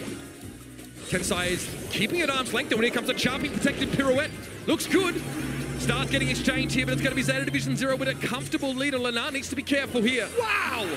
Lenar survives, but Sharpie very quick to the uptake there. He had to be, but interesting stuff because Carl has been a real issue all the time for teams that Zeta Division 0 face, but they are starting to shut it down. But look at this lead, 11 stars and the blue star now with Zeta Division 0. That's like a free elimination there from Tensai as he flies over the map, able to drop one down on Tom. Pretty punishing here. Tom still has some of those gadgets left, so that sort of really high peak of Squeak's efficiency and effectiveness in the early part of these rounds is still available to Tribe. And now we'll see the map split, which is not great for Tribe. They need to find a way to cross the divide, and the range limitation of Squeak here might make this a bit more challenging. Drage hoping for another magic hand. Great residue from Tom. Kuru is caught off guard now. Can they get the takedown? He's half HP, and Lenar coming now in. Oh, but he's managed to avoid that super in such a beautiful way, and Tribe is struggling to get these kills finalized. Lenar almost overextending there, and he does. Tensai might get muted, but he's still able to find the shot. A Sharpie playing up close and personal here. He's got to respect the damage from Drage, but Kuru is there to assist. A Sharpie backs away. Had a package for Kuru there, but they split, so no extra damage. And 13 seconds left in the round. Tribe have to make the play. Yeah, Drage needs a pull, but he already wasted one previously to this, and it's going to be a very tough thing to retake Tensai, though. It's going to come down here, and that'll be 3 stars Kuru as well, potentially here. Mad. But the blue star is still in favor of Zeta Division 0, and they will take the first game. That's mad from Tensai. You see, very low health, comes across the map with that super, actually drops down in front, but he knows, I've only got 2 stars to my name. If I can close a distraction, if I can get in the way, it's going to take Tribe longer to find our main star carrier. Once again, a Sharpie straight into the middle, blue star in hand. Bad splatter there for Lenar and keeping Tensai just a little bit back there. Sharpie as well, so be a bit cautious in this position. It does go down actually. Blue star with Tribe, but now straight back into the hands of Zeta Division 0 as Tensai there with the pickup keeps them with a healthy lead of 2 stars. Drage getting some healthy poke, but he's not ready for Kuru to come in from the bush here. Tribe definitely looking a little maladroit right now, a little unstable through this middle part of the map. What do you make of this Squeak pick here? Of course, residue is so important when it comes to collecting these important eliminations, but it's not been enough so far. Far better when you've got the lead and having your opposition coming in off the spawn to just delay the onset, really. But Tribe need to retake here, and they've struggled a little bit in this mid area where, again, many of the battles are lost and won. Sharpie has super now as well, and a flying hook in and back out again. He could get easily a double here. Drage is low, but actually not even needed. He could go in to finish Lenar if he wants the patience. You've got to admire it from Zeta Division 0 because sometimes they've got the utility and they don't even need to display it. It's mad, isn't it, that a Sharpie can sit back here. Zeta Division 0 are so far ahead. This map is excellent for both teams. In fact, it's Tribe EU's best game type in general. But they are significantly behind the 8 ball here. And Zeta Division 0 are looking to pocket it. Dre's Magic Hand available. Tensai, the one with the blue star here. He'd love to line it up, but he's a little bit too low. Kuru, Tensai able to pick Dre's off. It's going from bad to worse here, Ark. Let's not sugarcoat it. Yeah, we need to see more connections with the Magic Hand, because that really can be such a huge game turner. Kuru here low, but utilizing the sandbags wonderfully so there. And look at this, Dre not able to do a thing there as Kuru and Tensai close in. 20 stars to 2. This is a massacre. It's not with the roar that Tribe EU go down in this first map, but a whimper absolutely dominated by Zeta Division 0. Any echoes of the close game they had yesterday well and truly dissipated. What a display of dominance. Zeta Division 0 now very reserved, as we've come to expect from them over the years. But inside, surely a fire growing, and that is always the perfect start on the world stage. So what do you make of the draft here for Tribe Gaming EU? Because they really seem like they have troubles answering the call, and also the roughs, the constant presence and pressure from the roughs here. Even Lenar on that Otis is not able to collapse onto these side lanes, and there was a moment just here where Tribe had the lead, but a Champi just comes out of nowhere and equalizes. This from Tensai is so scary.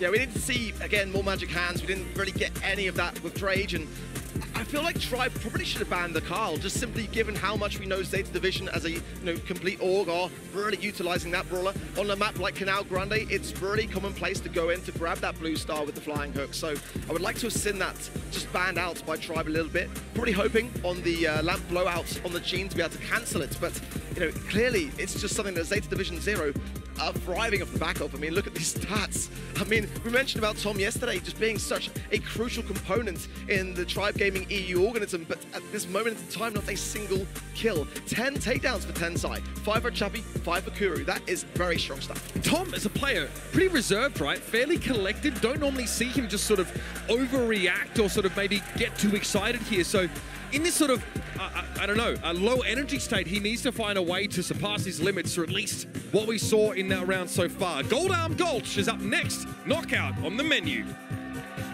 The arena is electric. I don't know whether you can hear at home, but we can sure hear from the casting desk.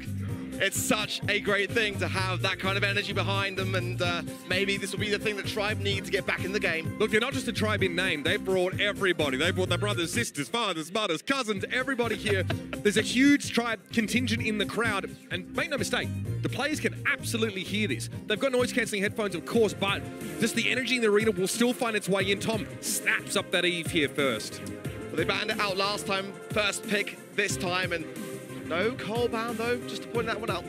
It is a great thing to have down in the bottom layer of the map. You get so much more space to maneuver with that lakey area and some control there, some potential to push others up the map as well. And Janet coming in again for Zeta Division 0. We saw this from SK Gaming, right? They had Semantic, I think, sort of towards the top of the map on that Eve, while they used Nani on that diagonal. So that is available here, of course, still. Nani not picked up quite yet. It's going to be the Gene pick here from Zeta 0 to follow up the Janet.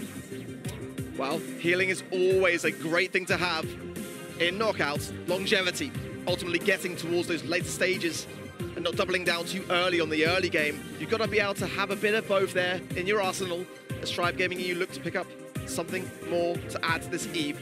There's a snowball element to this as well, because if Zeta Division do win that first round comfortably, Tensai maybe doesn't have to use Super. Coming into a round with Gene Super available completely changes the texture of that round, right? Your opponents are going to be extra careful of going up against you. And here comes the Gus, and again, this was such a key pick for Tom yesterday. He's going to look to maybe get some value out of it here. Yeah, they turned, take knockout around because of that Gus and the spooky pop gadget as well. Beautifully timed plays we saw.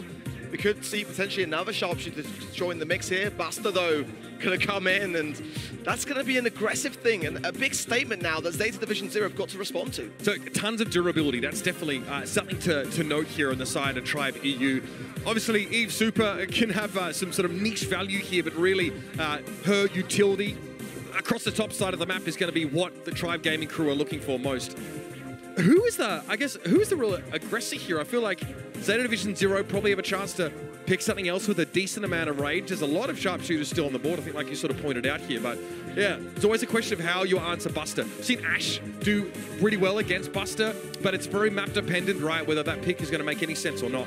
Yep, and Lou as well. And it could just be simply an idea for Zeta to be able to try to utilize the gene when Buster doesn't have that shield ready available to hand. And I think as well we saw there Otis potentially coming in. It was Otis, as yeah. well. So having the fat splatter to lay it down in the bushy areas to then try to seek out and destroy those coming the other way. Tribe just very slow to make sure they got the count ready, but they've failed to notice on the right-hand side and Zeta are all in the mid now, so this is where the magic puffs are going to come in really handy on the side of Kuru. Tensai knew exactly where he'd find Tom. It's beelines to the bottom part of the map, forces a gadget use out of that Eve there as well. Drop the base, comes out, but is removed pretty quickly. Dre is still a little bit worse for wear in the back line, and that was a fat splatter to prevent Lenar from going up to the top of the map. He's picked off now. Not a great start for Tribe EU. Drage and Tom, they've lost the lion's share of their durability. How do they fight their way out of this one? Kuru doesn't need to use that magic hand now. He can build towards it. This is very scary from Zeta 0. Yeah, the perfect start, really, and Tom can only just go to the gas now to try to not feed into more. Denied a supercharge. Exactly that. The utility is so important in those early stages, as you rightly mentioned earlier, so by trying to deny that, it gives them the best possible chance. Drage has his super, Lenan has his, but they've already got to start to bring this back, or the momentum could get on top of them. Tom gets his hatchlings. They're going to head straight in Tensai's direction. Eat a couple shots, but really doing very little to furrow the brow of this Zeta Division 0 roster. Dre still maintains that super. Lenar needs to be very judicious about how he makes use of montage here. It could be make or break in this round.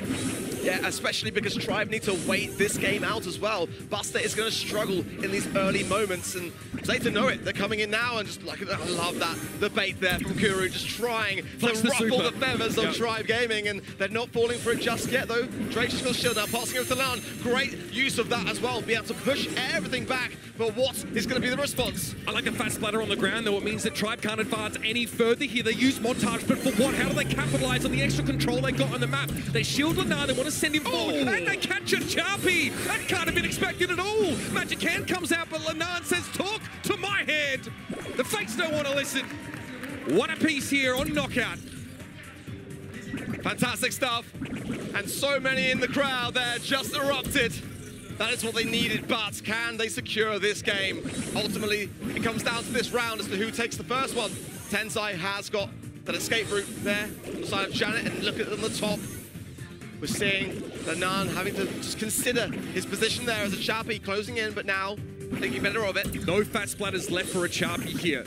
So no real way to put that extra pressure on Lenar, maybe force him downward. Tensai, though, of course, has Crescendo again. Kuru flashing that super again and again. A constantly looming threat, but last round it didn't get the value Zeta were looking for.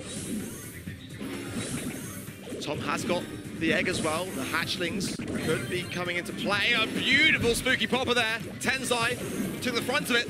Low on HP, but the magic puff's coming in now. Lenar with a shield, trying to find the position, but Shabby from behind. What's he doing? He gets the mute on Lenar. Can Lenar get away? Drace tries to body block, but the Crescendo takes Tensai over the top. Zeta Division 0 explode off the flank from the Otis, and then we'll clinch that first round. The explosivity of this squad, you know, it's just like they come out of nowhere, and then as soon as they are in position, everyone just does what they need to get done, and blink and you miss it stuff. Tribe have got to get back into this game. They've had some moments here, which is more than we could say first set, but it's still just a bit of a struggle to round these things off. Get a shield on Lenar, take space with that montage, get value out of the rest of your brawler's longer range damage. Okay, immediately drop the base gets removed. Zeta really hoping to try and put the squeeze on Tribe early into the round. That still might be the case. Utility belt going to be used by Lenar, but he has to back away. A Charpy threatening. Tom has to use the gadget, but Tensai locks him up. Drage is so low, but this is where Lenan is trying to help him out. He does need to stop shooting and start healing, honestly, because it is a 3 versus 2. You cannot forget that. Zeta closing in, everyone low. What a wipeout. Rough start to the round there again. It's going to be pretty tough in the early rounds to get Zeta when they have those gadgets up right. Like Fat Splatter, Drop the Base, all these are very annoying and they take space away from you. You're a team that wants to group up as Tribe, so you're already naturally giving up a lot of ground. That is not what you want to see. Drage gets picked off there by Tensai, and this has gone all wrong for Tribe. Hatchling's up here for Tom. He wants to push up, but Tensai just knocks them aside. 2 versus 2 here as Lenar has the durability. Oh, tight. Size low. Now Tribe have the advantage. And Chapi will be allowed to breathe, but for how much longer? Well, Lenar and Tom can take their time here. They'd like to get some utility ready for this next round, but also not feed in to the mute. Such a strong mechanic for Otis and can really make a big difference. I feel like it should still be trying to take this one, but we've seen crazy things occur in Knockout. You cannot count this one out. There is still the fast splatter also, and as they're bunched together, it could be some value there to be had. Chapi can create a virtual 1 versus 1, even in a 1v2 with that nuke here, so allowing him to build that up would be devastating. Juke as much as you can, and Chapi's caught in the gas. Yeah, he knows it's over. I think he's just gonna suck some of that down and move on to the next round. Now we come to a very crucial moment, because this round could determine a game for Tribe or a set for Zeta, and Tribe going down the right-hand side, but a bit of an early shield because they didn't quite anticipate that Zeta would do exactly what Tribe did in the previous round. Tribe went to the right last round, and Zeta clocked it. Now it's reversed roles, and that was a bit of an investment that just didn't quite pay off for Tribe. Yeah. Tribe thought that they had the read on Zeta Division 0. They couldn't have been more wrong. Now they're going to suffer for it. Dre's low. Hatchlings will not be coming out. Tom now wants to try and play the diagonal here, but he's got to be outranged to some degree. Lenar, shield plus super, pushing up. Tensai, he's seen better days. Here it comes, the pinch on towards Zeta Division 0, and they get Kuru. Tensai, what's going to be left of his team when he drops back down to the ground? He's able to get Lenar, make the trade, but it's still a 1v2 as Tensai has it all to do. Beautiful pinch there between Drage and Tom, and the perfect moment to do so. Now Tensai low, and it's looking good. But will he get super? Not going to happen. Drage will get the final blow, and Tribe start to find themselves once more. A little bit of a blooper at the start of that round, right? Lenar tries to make a cool shot with that montage. Says, I reckon I know where they're going to be coming from. Maybe we can get some free damage and catch someone out. They have to play fair in the end, and it still works out. Even that use of Janet Super, of course, crescendo across the map. Really not enough for Tensai. It all comes down to a final round here. Tom is really starting to get some really nice connections there. Getting that early start and just positioning moving forward. So, oh, look at an early takedown there. Tensai was the victim. So 3 versus 2, Tribe yet coming back, just regrouping up and just, yeah, you've got to take these moments slow. You've got yourselves that early lead. Don't lose it. Definitely not expecting, I think, Lenar to be sending shots his way amongst those bushes. Underestimating the amount of damage that was bound to be coming his way. Kuru building a magic hand could be huge here. He and Chapi can quickly collapse, but it would absolutely precipitate an all-in from Tribe if they tried. Tribe are not likely to try and give up this early advantage that they have. Playing it safe though. Lenar around the corner at Chapi. He'll trade with, but Chapi tries to take a fight. He cannot win. And Lenar punishes. And again, just stay clear from Kuru. Don't give him that magic hand before the next round. Just try to get that takedown there as Gas takes its toll. Now we are in for a real treat because Tribe, with the help of the crowd behind them, are already starting to make this work a lot better. They cannot afford to drop this set. Again to the right-hand side for Tribe this time. No premonition from them. Tensai able to avoid a bit of that poke in the middle part of the map here. Kuru wary of Lenar, who is encroaching rapidly across that top side of the map, and Tom's getting full value, of course, out of that extra Eve utility. There's a lot on the line here for Tribe. They'd love to even up the series now after a difficult first set. Both these teams unwilling to give an inch. Kuru now with the magic hand, just off the back of that shot there. Oh, but a lovely spooky popper yet again for Tribe, and the takedown is swift. 3 versus 2, and Tom now just going to heal as well. But one pull from Kuru, and it's all level. Lenar gets a barrier here. They're going to go forward. Trade's got caught. Montage gets thrown out, but they can't trade. Tribe find themselves in a 2v2, and they weren't able to get any value back in that exchange. A tough spot, a really tough one for Tribe, but it's... Oh, now the gas comes in, though, and Lenar can then go to the right, but the magic hand comes in. The left forward as well, the heals. Oh, but the mute Tom has got to take the forefront of this. Oh, Kuru! Beautiful stuff! Zeta Division 0 turned it around into their favor against all odds. The Gene in the 1v2. That is absolutely stupendous. As Zeta Division 0 now give themselves a real shot at taking a second straight series away. Tribe have to recover from this and quickly get their ducks in a row, otherwise this one's going to slip through their fingers. Well, look at this on the top of Chapi, yeah, just starting to creep round fast splatter as well, looking everyone down. Now coming in with a shield, and I think that is the perfect time for it, but Magic Hand is available there as well. We can't count that one out. Tensido's got to be a bit cautious. He's been getting a bit low. The hatch will be coming in soon for Tribe. They're going for Drage. He might be caught in the corner of the map here. Kuru has Magic Hand up as well. They'll be able to read Drage's position. Kuru's flashing in. He's in trouble. He gets sucked in. They're now trying to follow up, though. It's not going to be enough at 3 versus 2, and it's all gone wrong for Tribe. Tom, the 2019 champion, Tom, the veteran, now in a 1 versus 3 for the set. And a 1 versus 2 in terms of world champs, isn't it? Terrible predicament for Tribe, and there goes the set. Zeta Division 0 will take it, and now 2 sets up. Will they secure it in a sweep, or will Tribe start to fight this one back because time Uber is running out? There can be no denying that Tribe have absolutely improved over the course of this series, but they're going to have to improve to the point where a reverse sweep is a must. That is not something you want to have to deal with. STMN are able to do it, sure, but it takes a lot out of you. It's a long day for all of these teams.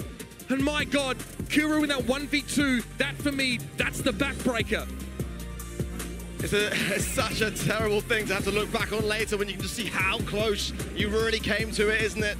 But again, Zeta Division 0, oh, that calculated squad with such discipline, such reserved characteristics that don't require big, boisterous body actions and loud shouting to make their stand. They just do it all through themselves and their thumbs and their skill. It just speaks for itself.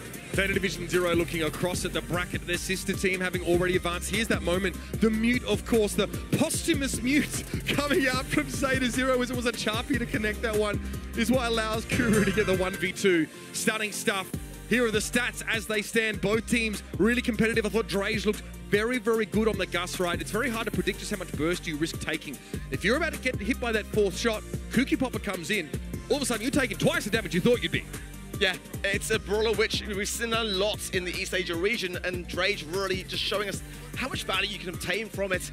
It's been a staple diet almost for Zeta, so I think it was smart as well for Tribe to pick that one up. And it's a tough thing now for Tribe because they were so close to making this all evened out. Now with 2 sets down, they will have to rekindle some magic. Often this year, they've been the victim of a lot of reverse sweeps themselves by being in the lead and then having their opposition turn it around. Well, today, it's looking closer like they're going to have to start to learn how to do that more so themselves if this one keeps going the way it seems. This team, you thought, when Tribe EU, they'd finally shaken the monkey off their back, right? They dispatched Na'Vi, who were the ones that knocked them out, last year, of course. A really disappointing end to their campaign. Getting a chance to go up against a team like Zeta Division 0 is something that, of course, you're equally excited about and also pretty scared of. This team brought the consistency in that EMEA region. 3 monthly finals wins, 3 second-place appearances. It's kind of the team that has everything in Europe, but everything may not be enough. Let's see now as we head into Sneaky Fields. It's a very aggressive game mode, as we know, and Sneaky Fields just seems to bring even more of that out of the mix with so many options in terms of brawlers and metas to consider, and Tribe are not taking any chances. Banning out the Nita, not the first time we've seen that today. Banning out Surge and Max as well. Quite like those ideas because Surge ultimately can just gain so much power off the back of just the assassination from the bush. Speaking of assassinations, Crow being banned out, the Zeta Division 0 as well as the Otis and the Buster. Yeah, Surge also is extra frightening now because it's not just a matter of randomly blinking forward. Obviously, Power Shield makes him excellent, really durable, a great 1v1 brawler. I like the M's lock in here, of course. It's going to be very, very important to try and keep tabs on where your opponents are. Of course, the Charisma will light up Zeta Division 0 if they're standing within that area of effect. Information is everything on Sneaky Fields. Yeah, exactly, and it's a great way to try to suppress as well. Especially if you can get the ball towards those goal-scoring opportunities. Lock them in their goal. Exactly, yeah. Really just lock everyone down and try to secure it when you've got the chance. Zeta now coming in with something of their own. I like Carl here myself. What do you think about Gene with a vision gear on this map? It's a bit of a tricky one because it's definitely characteristically of them to do so. Sure. It can just struggle a bit if you're aggressed, but it can also deflate those moments. It can be a great thing to have in terms of goal scoring opportunities as well. Janet, yeah, we've seen it in every set so far, and if it ain't broke, why try and fix it? But then combining it with the Carl, I just don't know whether it's just simply a case that Tribe Gaming EU are not banning out some of these really heavy hitters that Zeta are just so dominant with. Yeah, Carl is obviously going to be a problem here. We've not really seen that many teams have a great answer to it. Teams have tried Daryl, teams have tried Ash, teams have tried highly durable, sort of good close-range damage brawlers to deal with it. But it's less about the Carl, and it's okay, so if you counter the Carl, quite likely you put yourself in a bad position against the rest of their brawlers, right? Because you're often dealing with long-range or, you know, sharpshooter-esque type brawlers. You have the answer to Carl, you often don't have it against your opponent. So, the Gale here, decent answer to that tailspin all-in. Yeah, I feel like Gale here is a great thing in Brawl Ball to have. Ultimately, you know, in those moments where you are under pressure, you have got the ability to place the ball in the back pocket, put the twister on top of that ball as well. And, you know, if they were able to lock that into play, then it can deprive Zeta Division 0 of a goal. And Ash, I love that here. We've seen already today, you know, with STMN just demonstrating the push potential of this brawler, going and able just to go head first into your opposition. There's very little you can do about that. This is an incredibly short-range composition from Tribe Gaming EU. They really want to take advantage of the bushes as much as humanly possible. And Ash is a great answer to Kyle. Can absolutely stand up under that sort of 1v1 kind of pressure. And again, this is a team that, oh my goodness, the Barley. Okay, coming in against a team that doesn't really have the mechanisms to close the gap on him effectively. We had a little cheer as well from, I assume, the Zeta Division crew as the brawler came out. And I don't know, it's going to be a bit of a first for me, actually, to see a brawler like Barley in Sneaky Fields, in all honesty. But I quite like it. I mean, the Sticky Syrup mix could be the gadget of choice with the Ash, so Trage will have to be cautious of that. But so frustrated. Look at him. Oh, my. A lot of damage already on Ash. And okay, drop the base, going to make that even more annoying. Drage wants to try and move up here. Brief heal from him, but it's just not enough. He's going to be brought down. Last call thrown out by Kuru, and Lenar gets snared up. This pass is coming through for Kuru, but Drage just about getting off the line there. Tom very low and does quickly go down. It is Zeta Division 0 now pushing forwards and starting to lock down Tribe into their own spawn. Drage is just feeding into Kuru as well. It's just actually working out fantastically well as a pick. Considering to go for the ball, thinking better of it, getting Tom taken down, but Zeta are locking everything down. Tribe aren't ready for this. They were not ready for this last pick, Barley. Even with Chill Pill, Drage does not have the healing to keep him up. There's nowhere that he's actually safe from Kuru. And in the inverse situation, Kuru backs up. Sticky Syrup Mixture, if that's what he has available. Some help from Tensai, you name it. Zeta Division 0 have it. The ball's stuck in that corner for the time being, but Achapi doesn't mind. He takes down Tom throughout Caustic Charisma. Achapi not quite healthy enough to convert the goal here, and Drage needs to pocket it. Yeah, they've got to slow this one down, haven't they? Tribe are just trying to get out the spawn, but they've got to start to work better as a unit to do so. It's interesting, isn't it, how we look across regions. You know, North America and Latin North would choose a Lu to counter the Ash. In East Asia, the Barley, and it is working. But if Trage can just start to push through and try to get a takedown, it's a struggle. It really is a struggle for him to do much about this situation. Tom, now the one suffering the pressure from Kuru, who's been an absolute nightmare. Tensai giving a bit of space here, and that's all Zeta Division 0 need to do. Back up a little bit, play it slow. They know they're going to have their opportunity. It's centered around Drage being off the map. That needs to happen here. Lenar obviously threatening Gale Force at the moment. Sharpie expecting it, but durable enough to deal with it if he's the only target affected.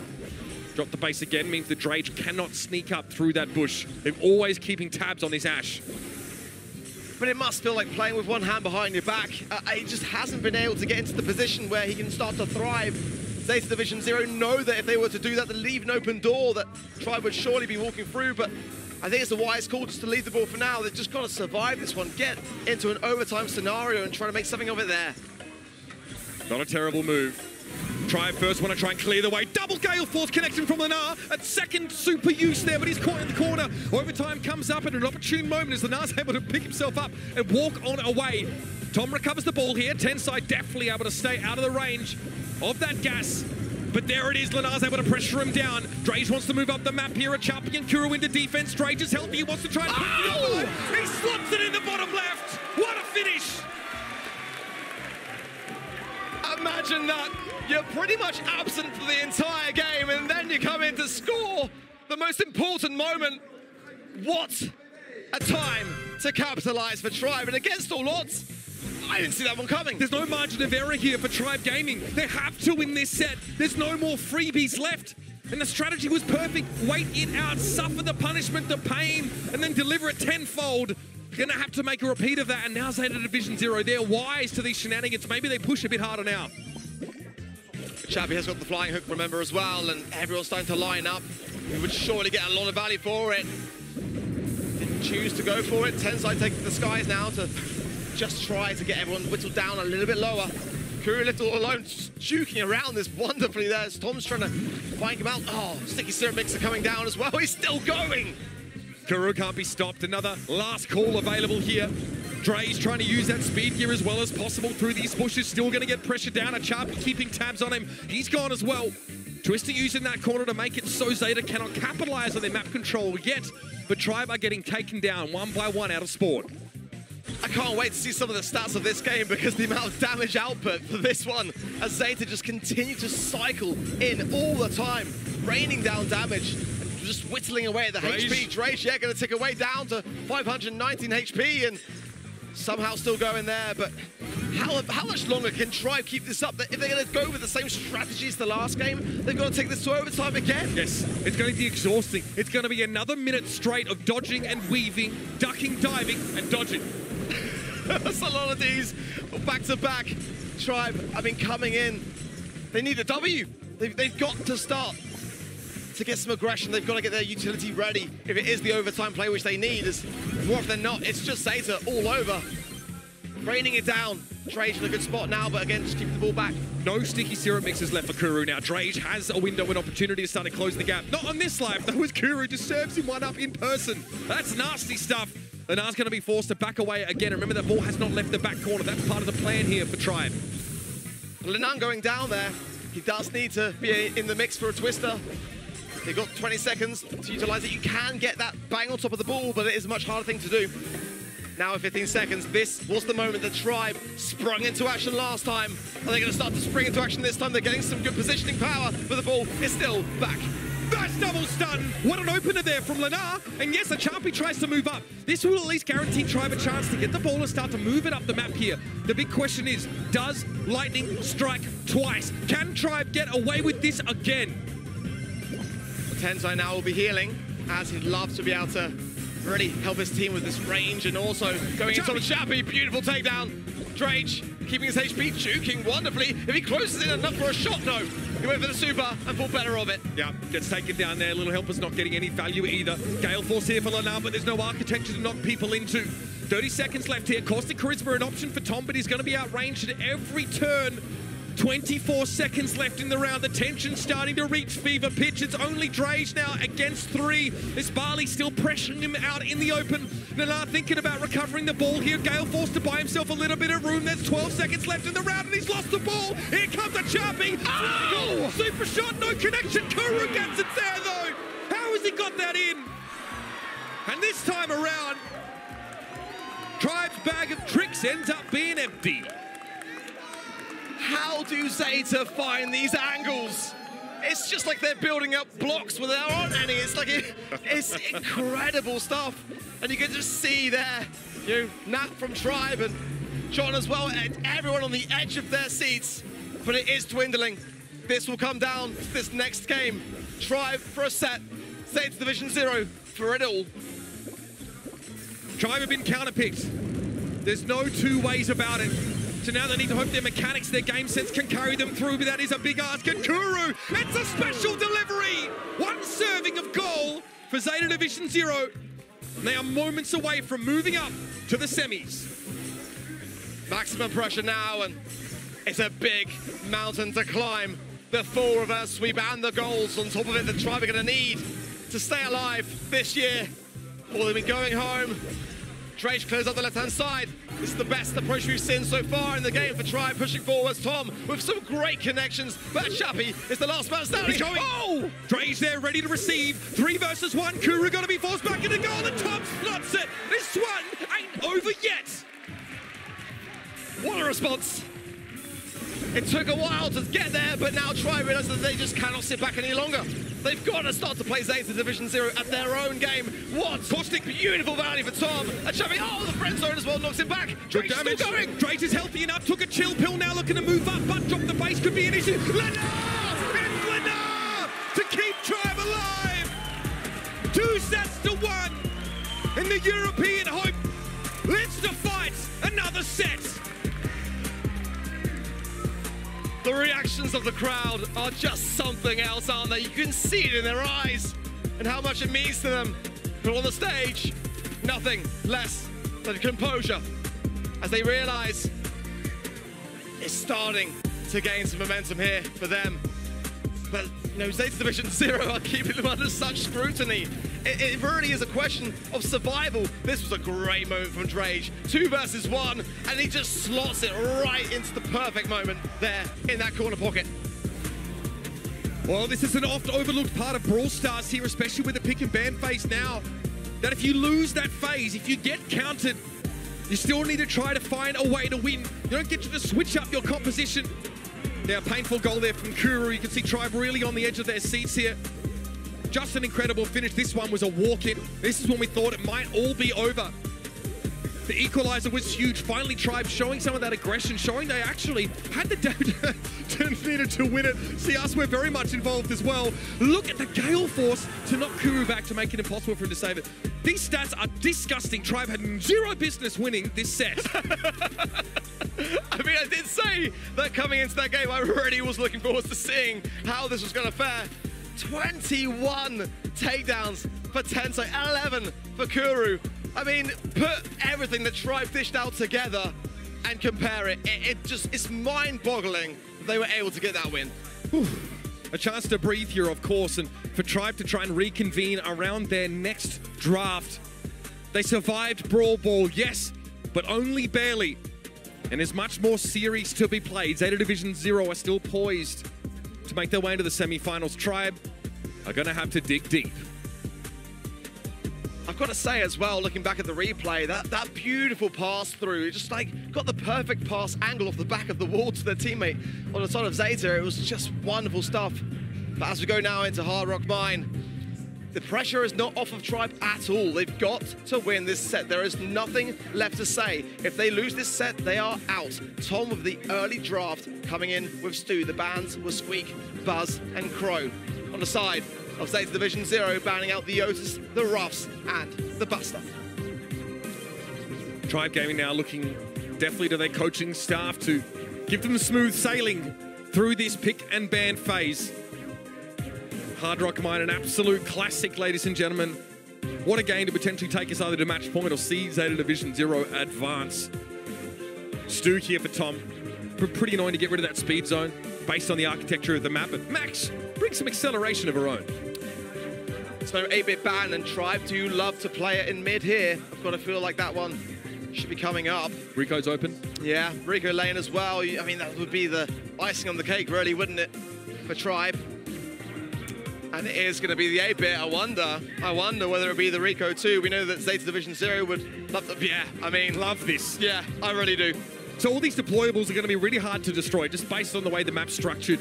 Zeta Division 0 have to really push aggressively to sort of get rid of the damage and get rid of the speed zone. So those will be helping Tribe in a big way. We know just how scary Rico is in the side lane. Bouncy Castle gives him the sustain. And of course, the trick shots are very, very frightening to deal with. But the Poco, always a threat here. Very different composition, very different approaches from these two teams here.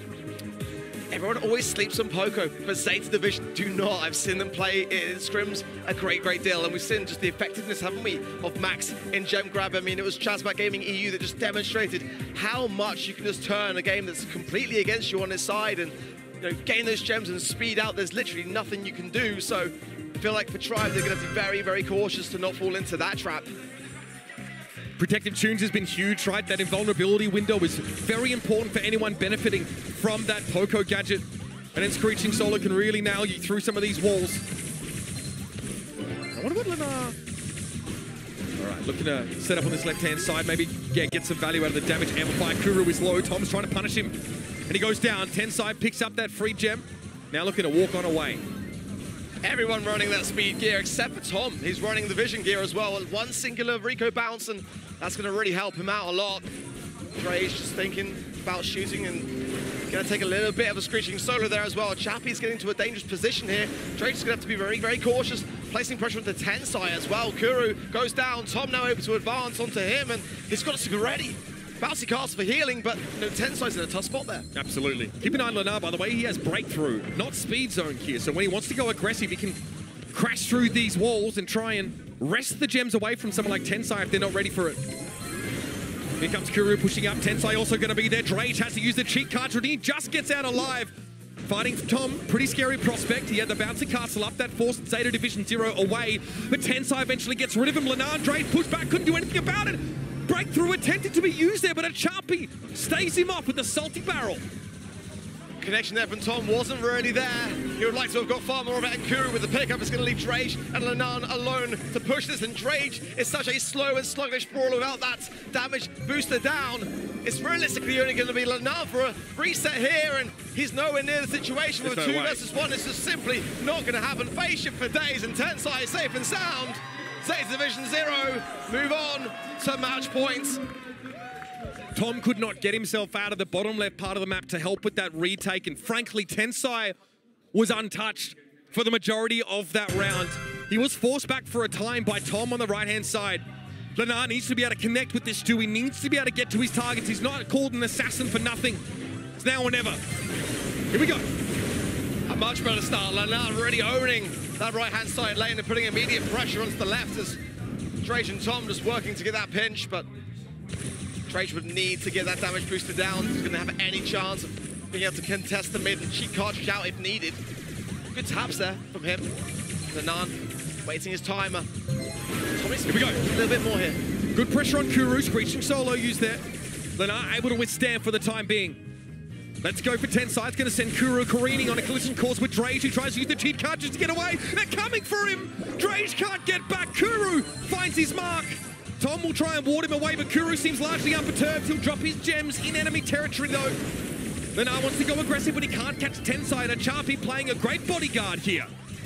I love that from Tom, taking no chances and leaving the gems for Drage to pick back up. And now look at the positioning power that Tribe have been able to establish here. Bouncy Castle again. One more gadget, I believe, left still for Tom. Trying to get the angle between himself and Drage. 6 gems now for Tribe. Kuru takes Tom down. Lenar has got to push forwards, but he can't. He's too scrutinized, too low on HP.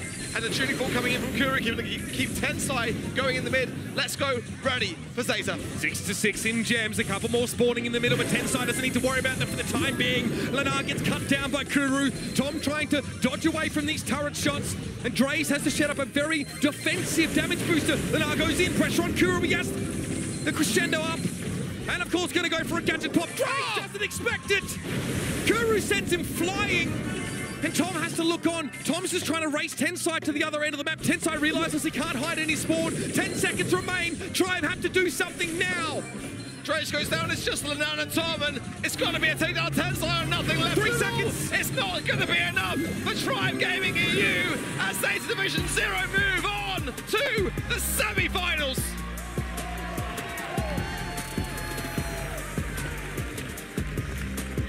Heartbreak for Tribe EU.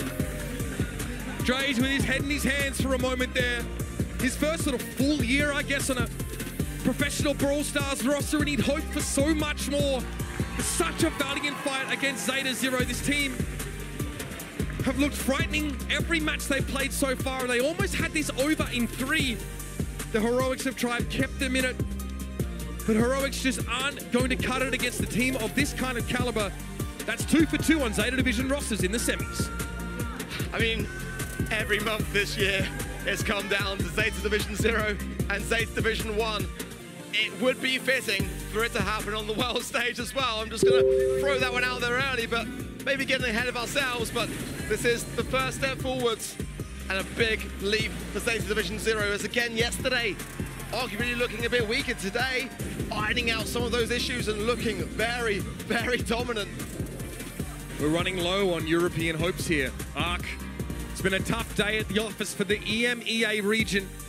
And here are your stats at the end of Gem Grab. You see Lenar on that Stu, really trying to do what he could to pressure down a Chapi. Tensai, rather, of course, on that max. Just a little bit too hard to catch. And Kuru was the blunt object. The Poco running it down mid. More often than not, able to put this pressure on Drage, pressure on Tom, make it impossible for Tribe to get any map control to build off of. Wow, it's dominant, isn't it? Kuru had such a great game He really did. 8 takedowns, and Dre struggling a bit to really like finalize the kills, hoping for the aggressiveness of Tom and Anand to come in and pick up when they were on low HP. But you know, like you said, you know, EU hope is dwindling so quickly. I mean, there's a very big possibility that we'll have an entirely East Asia and North America semi-finals. And let's not discount the possibility earlier, though it is, that we have an all-East Asia final as well if no one can figure out how to answer any of these Zeta Division teams. Take a breath, ladies and gentlemen. Tough one, of course, tough pill to swallow for Europe, but they still have a hope left in the game, and Tribe, as it happens, also still have something left to work with. Before we move on and talk about our next match here, the question is, what team can stop either of these Zeta Division 0 teams? Is it too much to expect for even one of these Zeta teams to be brought down now? STMN have the tough job in that first semi-final, and now we're about to find out who has it in the second.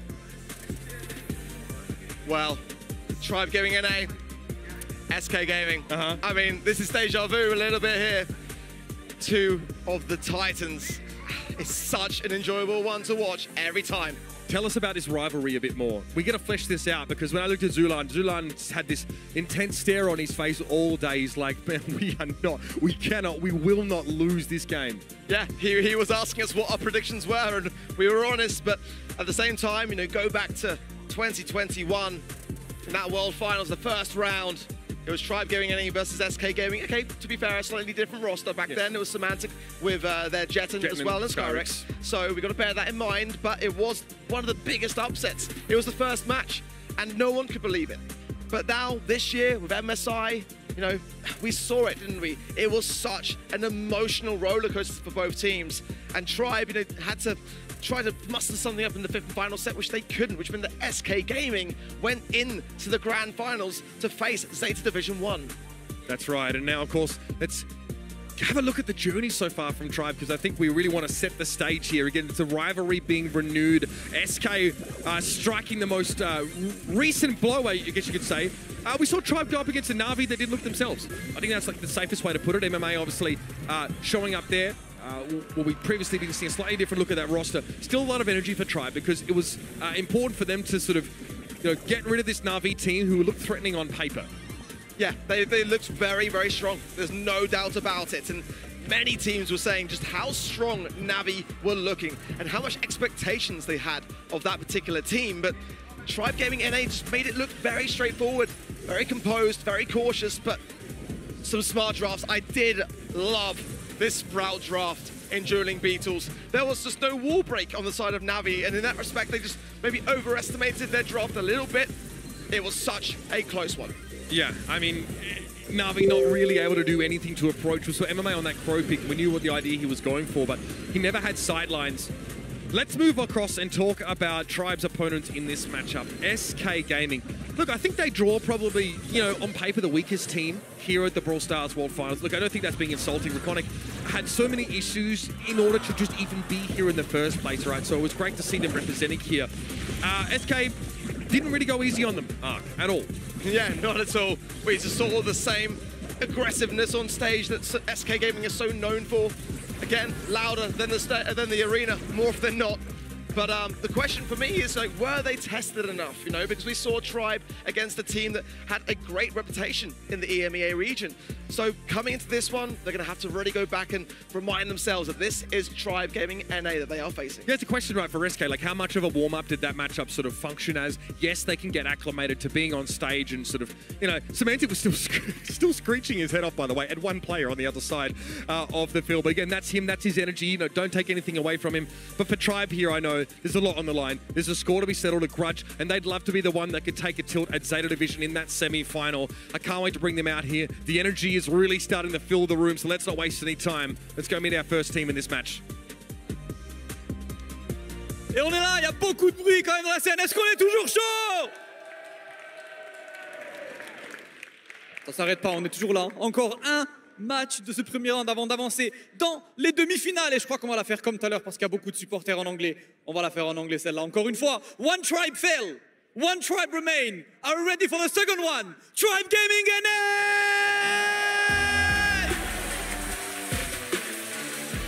Tribe looked phenomenal on day two as breaking the will of Navi is no easy feat, but it was convincing.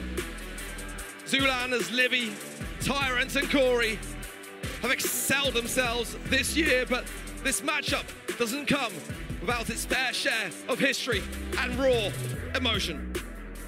At MSI earlier this year, we saw SK Gaming prevail in this very matchup, but that's exactly why for Tribe, this is personal. They now have the chance, a fresh slate, to take back control of their destiny. This is their big shot at redemption. And this Tribe team brings Livy in as that young gun, that real talent. Corey now moves into more of a coaching, more of a sort of analytical role on this team. Tribe now have an incredible back-of-house staff. Let us now bring out their opponents in this rivalry match. Et les adversaires, évidemment, je suis un peu pris en otage, je suis exactement là où les supporters sont là. On va la refaire en anglais aussi. We know what's the next team, right? We see all of them. We ready? SK Gaming!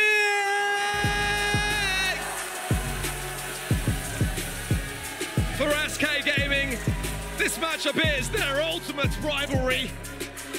Semantic, Guille, Chaos and Pedro won't be underestimating their opposition, but they do have the luxury of being able to reflect back to MSI, where they secured the win over Tribe to make those grand finals.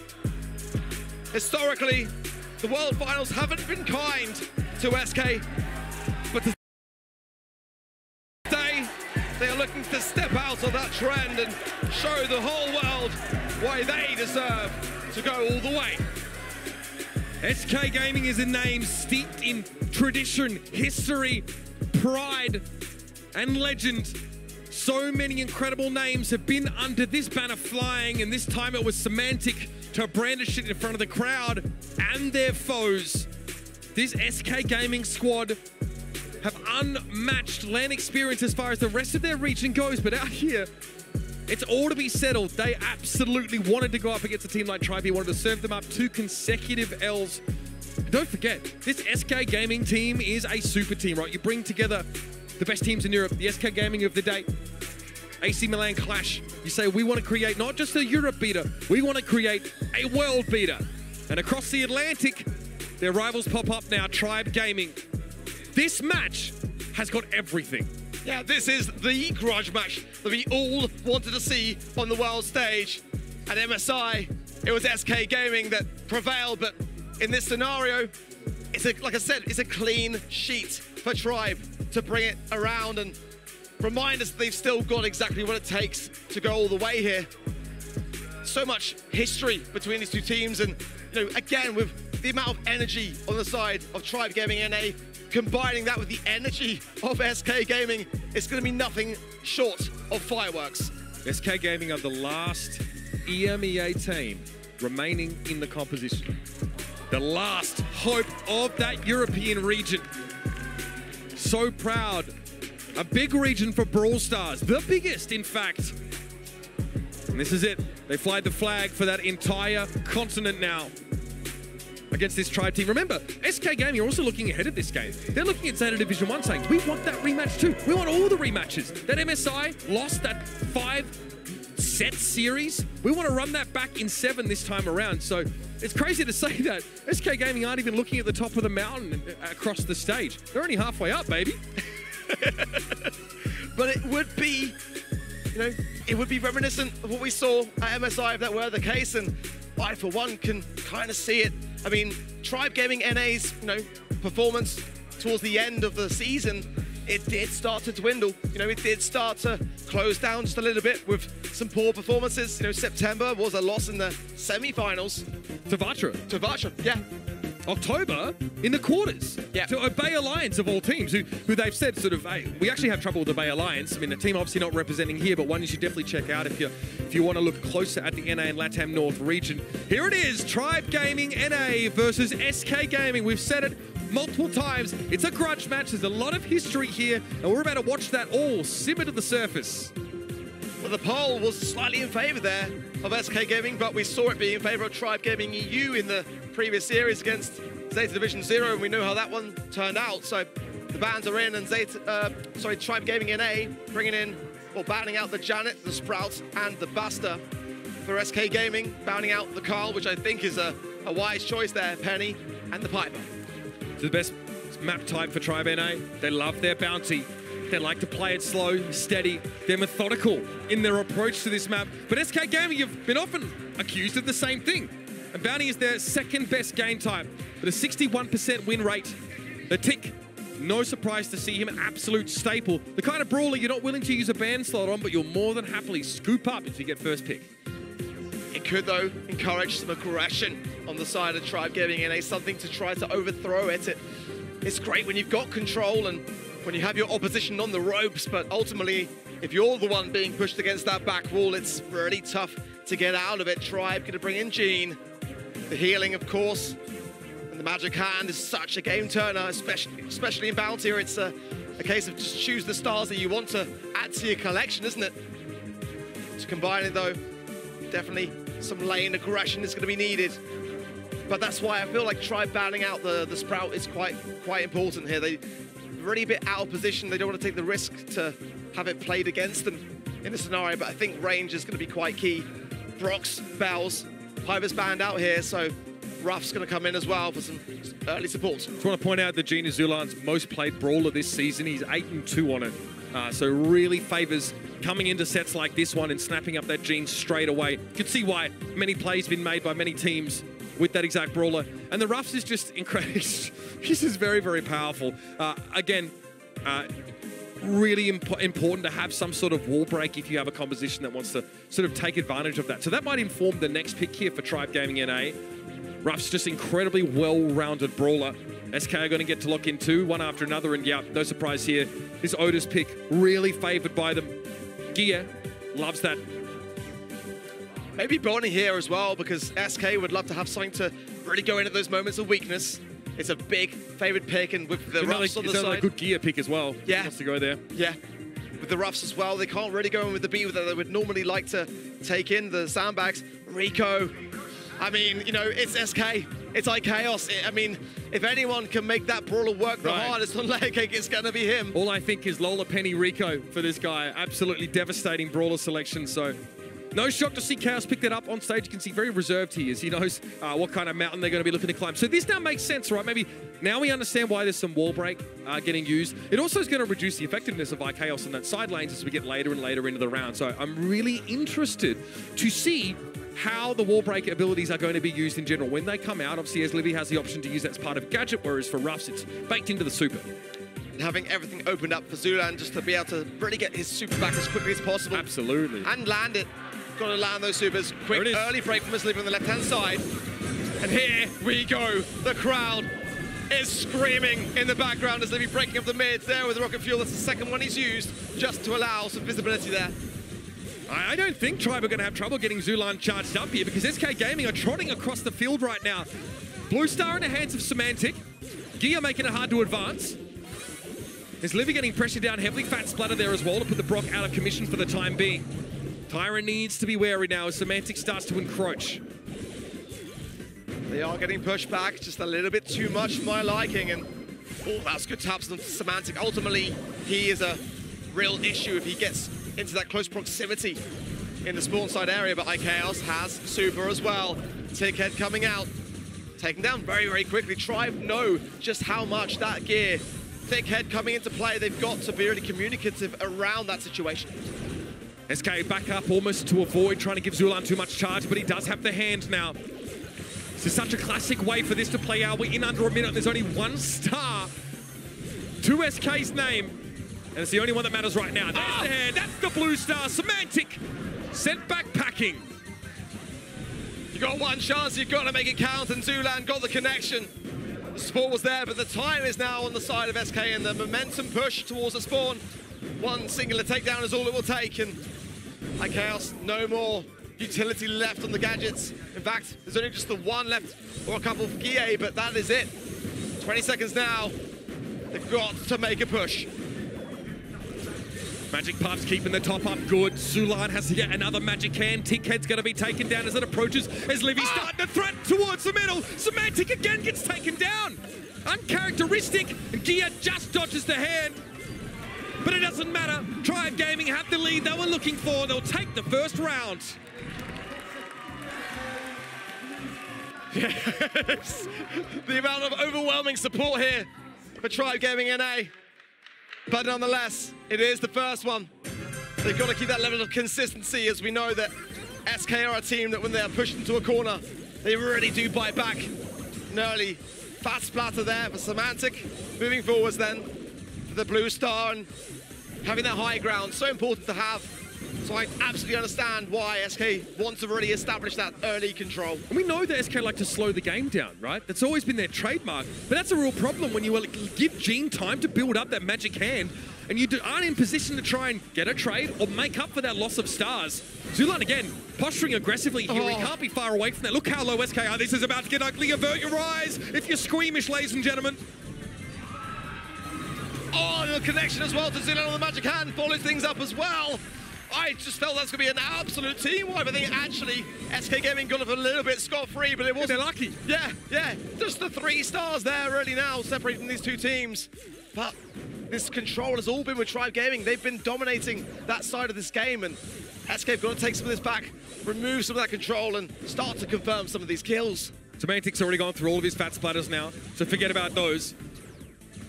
Chaos, though, obviously has a little bit of that healing available via Bouncy Castle. Rocket Rain again is going to force that Otis back in the mid.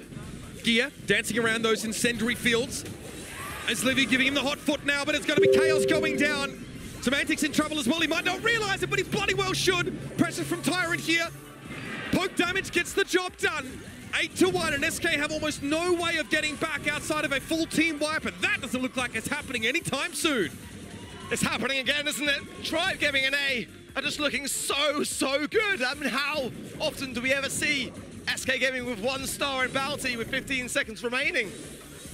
And they even got a chance to bring this back. There's a lot of stars on the map, but they've got no time now to push this. Unless Chaos can get a lovely lineup here, it's possible. Puffs. Magic puffs. Not now. This is all Tribe Gaming NA. What a first set. What a statement. Not even within the same postcode are SK Gaming right now. Tribe NA looking clean as a whistle. A great opener, and again, they're happy for the pace of play to be slowed down. Like we said, they've got that Gene Semantic just walking into a couple of traps one too many times. Chaos, we got excited about his Rico. It does not deliver. Yeah, it was a pick which is absolutely characteristic of SK Gaming, but it just didn't quite get the value which they were looking for. It was funny as we were sort of passing Tribe in the corridor. I said to them, you know, SK are one of those teams where you can either choose to play passively like they do and give yourself a chance that way, or you just go super aggressive. It just feels like Tribe Gaming NA went for the latter here today, and so far it's working out. SK are stirred on the stage. They're not looking themselves. We know SK could bark. They were doing it yesterday against a single opponent. But where's the bite? They come out with absolutely no stars over the entirety of that bounty set. I mean, Tribe Gaming, it's not even close. It's a steamroll. This is one of the very best teams in the world, the team that stands against Tribe NA more often than not. You see the looks on iChaos's face. These guys have got to get into the game. They've got to do it quick. This is only a best of 5. Wow. I don't know what you had for lunch, Uber, but SK have got a lot of donuts if you're hungry. Semantic, Ki, and iChaos all with nothing to show for themselves. It was entirely Tribe, that whole entire set. And this is the kind of thing that can really throw you off before you even start to get going. SK have got to find a way to get into this game, or they might be left behind. I feel like they had some good early pressure, SK Gaming. There was one point where they forced Tribe Gaming back into their own spawn. But Tribe always threatened Magic Hand, and they also said, well, if you don't pressure now, we'll just top ourselves back up, Magic Puffs and that natural healing, and then we'll come straight at you. Gem grab here, double swoosh coming up. Get a couple of picks that could be really devastating on this map. We've already seen Buster tried on this one in the past. Amber, definitely one that teams have gone for. Obviously, you have the option to go for stuff that's a little bit longer range. So Amber, yeah, looks like she got banned away there pretty much straight away, as did Buster and Pam. Yeah, I think that, you know, for me, Tribe Gaming NA and the North America and Latin North region really do understand just how much value Amber can get on this particular map, but it's going to leave things open a lot for still some aggressive brawlers, but I think B here is a shout. I mean, they've got a really drafted Gene here for SK, I feel. I mean, they would be the ones to normally go for Bow. They banned it out. It's screaming out to me, especially off the back of what we just witnessed in the first set. but they're going to go with Penny. I mean, it is what they would tend to go with here, but it's going to leave the door so wide open for Tribe to draft in a Gene. And again, we know that Zulan just loves to do that. He's 9-2 now on Gene in sets, if you want to count that last match, outside of what we've already seen from them as well in this tournament. And again, Penny's one of iChaos's most played brawlers this season. Definitely likes to go in that direction. We know why she's powerful. She's really much more versatile now with Salty Barrel. Versatility's fine. I just want to see SK Gaming show a little bit of, I don't know, lethality. Maybe sharpen those teeth a little bit. Max coming in, such an aggressive play to have available in the back pocket. Coming in at just the right time, snatch the gems away, take away all that momentum in one single play. But surely they've got to back this up with Gene now. And Max and Gene, as we know, is like such a wonderful pairing to have. There's almost nothing you can do about it when Gene gets speed boosted at you with that magic hand. You just forget about it. It's cake and ice cream, isn't it? It's not a healthy snack, but they go with Janet. Okay, I don't mind it. They're leaving things a little bit. So why do you think that they are sort of waiting for this last pick? Do you think they might be trying to anticipate something weird and wacky from SK? Maybe if they don't get that, they add the Gene in. But seeing Gene pick last would be bizarre. Unless the plan for SK is to have a Penny lane, you know, but could work. Salty Barrel especially, you know, can really get those quick interactions if you're running into someone that you don't expect. Maybe they just want to see whether SK's strategy is going to evolve to be that brawler. It could be a weaker idea. Carl, they're going to come in and it's Max or Janet for a lot of teams, right? They take like a really safe, like really decent mid to longish range mid that has evasion, right? Super that allows them to get out of trouble. Crow here for SK Gaming. My goodness. Maybe they're looking at what they've seen so far and going like, you know, slowing Toxin might be huge. It really sets us up for Gear to go in, engage with Flying Hook, Tailspin. If they can get just one tick of that poison onto a gem carrier, that could ruin Tribe's day. I feel like I don't want to say it's got to be a Gene, because ultimately, Tribe getting an A might bring something out of the pocket. The sauce, yeah, I mean, this is exactly where you want to bring in those ideas into the world stage and keep everyone guessing. Can you just outrange this, perhaps? Okay, don't mind it. The opposite of maybe what I expected to see there. All right, so why do you think Poco comes in here and how does this sort of interact with the composition from SK? Well, with the Crow on the other side of things, you know, protective tunes can cancel out that slowing Toxin. Absolutely. It just stops it in its tracks and just eradicates the gadget's use. I feel like as well, survivability is going to be key for keeping aggressive brawlers like the Max on their side and the Janet in the mix. Screeching solo as well. You know, it's going to be a tough one here for SK. SK Gaming got a lot of work to do to bounce back after that first set showing. Chaos nips himself out there, grabs himself the gem. And we'll see that side lane. Gia versus Zulan. Tyrant versus Semantic on the Crow. That's Livy trying to creep forwards to get that unfavorable spawn. But it does go into the pocket of Chaos as Gia comes in, does get the help that he needs, but as Livy could not quite connect. Eric shot on it, and he will lose positioning for it. Yeah, not a huge kill in the grand scheme of the round. It means that Chaos has a bit more mid-control. Zulan wants to push up though, try and continue to be annoying, be aggressive. He actually just lights Gia and Chaos up there with that Screeching solo. Gia takes a ton of damage this time, so before he even gets to Zulan, he's scattered out and he's taken out. Yeah, now Zulan can push forwards as well and get into a really aggressive position. Start to try to gain that early information. The flying hook there is there for Guille, but he won't come out. Samantha with a jump though, and the pickup very quickly observed there from this Livy. Not hesitating to come in, secure that left-hand side lane and have his teammates come back now. Now Zulan holding onto the super there, just when you thought he'd go down. He's actually able to hold his ground against Gia and that tailspin. The turret puts a wrinkle in things now, it's a bit more annoying. Salty Barrel being removed there, Chaos not able to really do anything with it. Tyrant looks like slowed up a little bit here. Semantic not opting to try and capitalize. Gear here is in a great spot, honestly. If he flying hooks in, this Livy is low, and they've got to be so careful here. Gear coming in, does get the takedown of Zulan as Livy, though, able to follow it up. Tyrant, he's going for Chaos. Why? As Livy's out of the fight right now. Tyrant also going to abscond after dropping a couple of bombs here, so still no change of hands with gems. Gia able to deal with Tyrant, though. Zulan went for a bit of a lane swap, as Livy's going to need a lot of support right now. As SK look to start to tighten their grip. It's balancing on a live stage, isn't it? for Tribe Gaming and A, but that's a nice gem spawn. Chaos though will know it with the salty barrel coming down as Livy just gets out. Beautiful dash, really was. As now, Tyrant takes the skies and tries to break. The gems are dropped. SK have got nothing in the pocket. Yeah, Tyrant was in the air. He probably would have liked to drop down on the gems, but as Livy's keeping that 10 safe, so as long as there can be some map control here for Tribe, this is dangerous now, 12 to 10. There has to be an answer for Tribe. There's 7 seconds left in the round. They're going to start to encroach here. Zulon comes forward. It's going to be the tailspin from Gear. And Semantic is safe behind the barrier. SK get on the board. It's never too late to start the turnaround, and SK needed that. They really did. It's never too late to get kills in Brawl Stars. It doesn't happen in the first set, don't worry about it. What a burn. But it's true. It is true. Has been a bit of a slow one so far for SK, a bit uncharacteristically of them. But now that was a great way to start their turnaround potential. Yeah.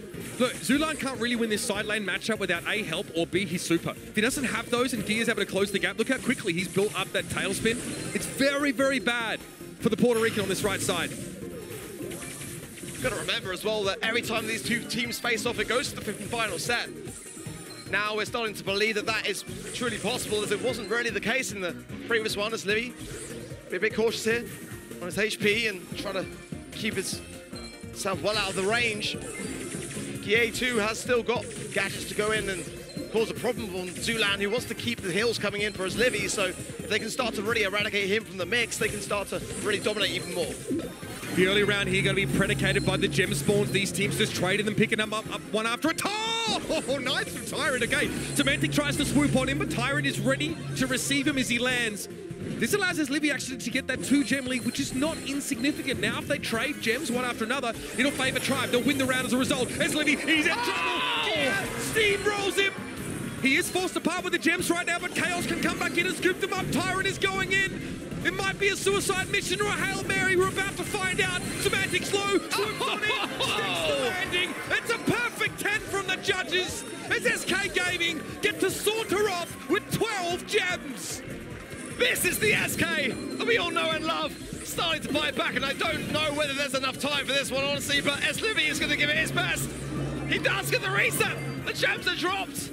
In spawn, though, so Chaos is able to just spawn in and pick those straight up. Tyrant's forced away. Semantic wants to dive. He's low. Tyrant, it's a strafing run with the bombs. It's going to be tough for him to get to Chaos's position, and he's a one-shot. Chaos deftly dispatches his foe, and Zulon can't get around this barrier. SK Gaming even up the series.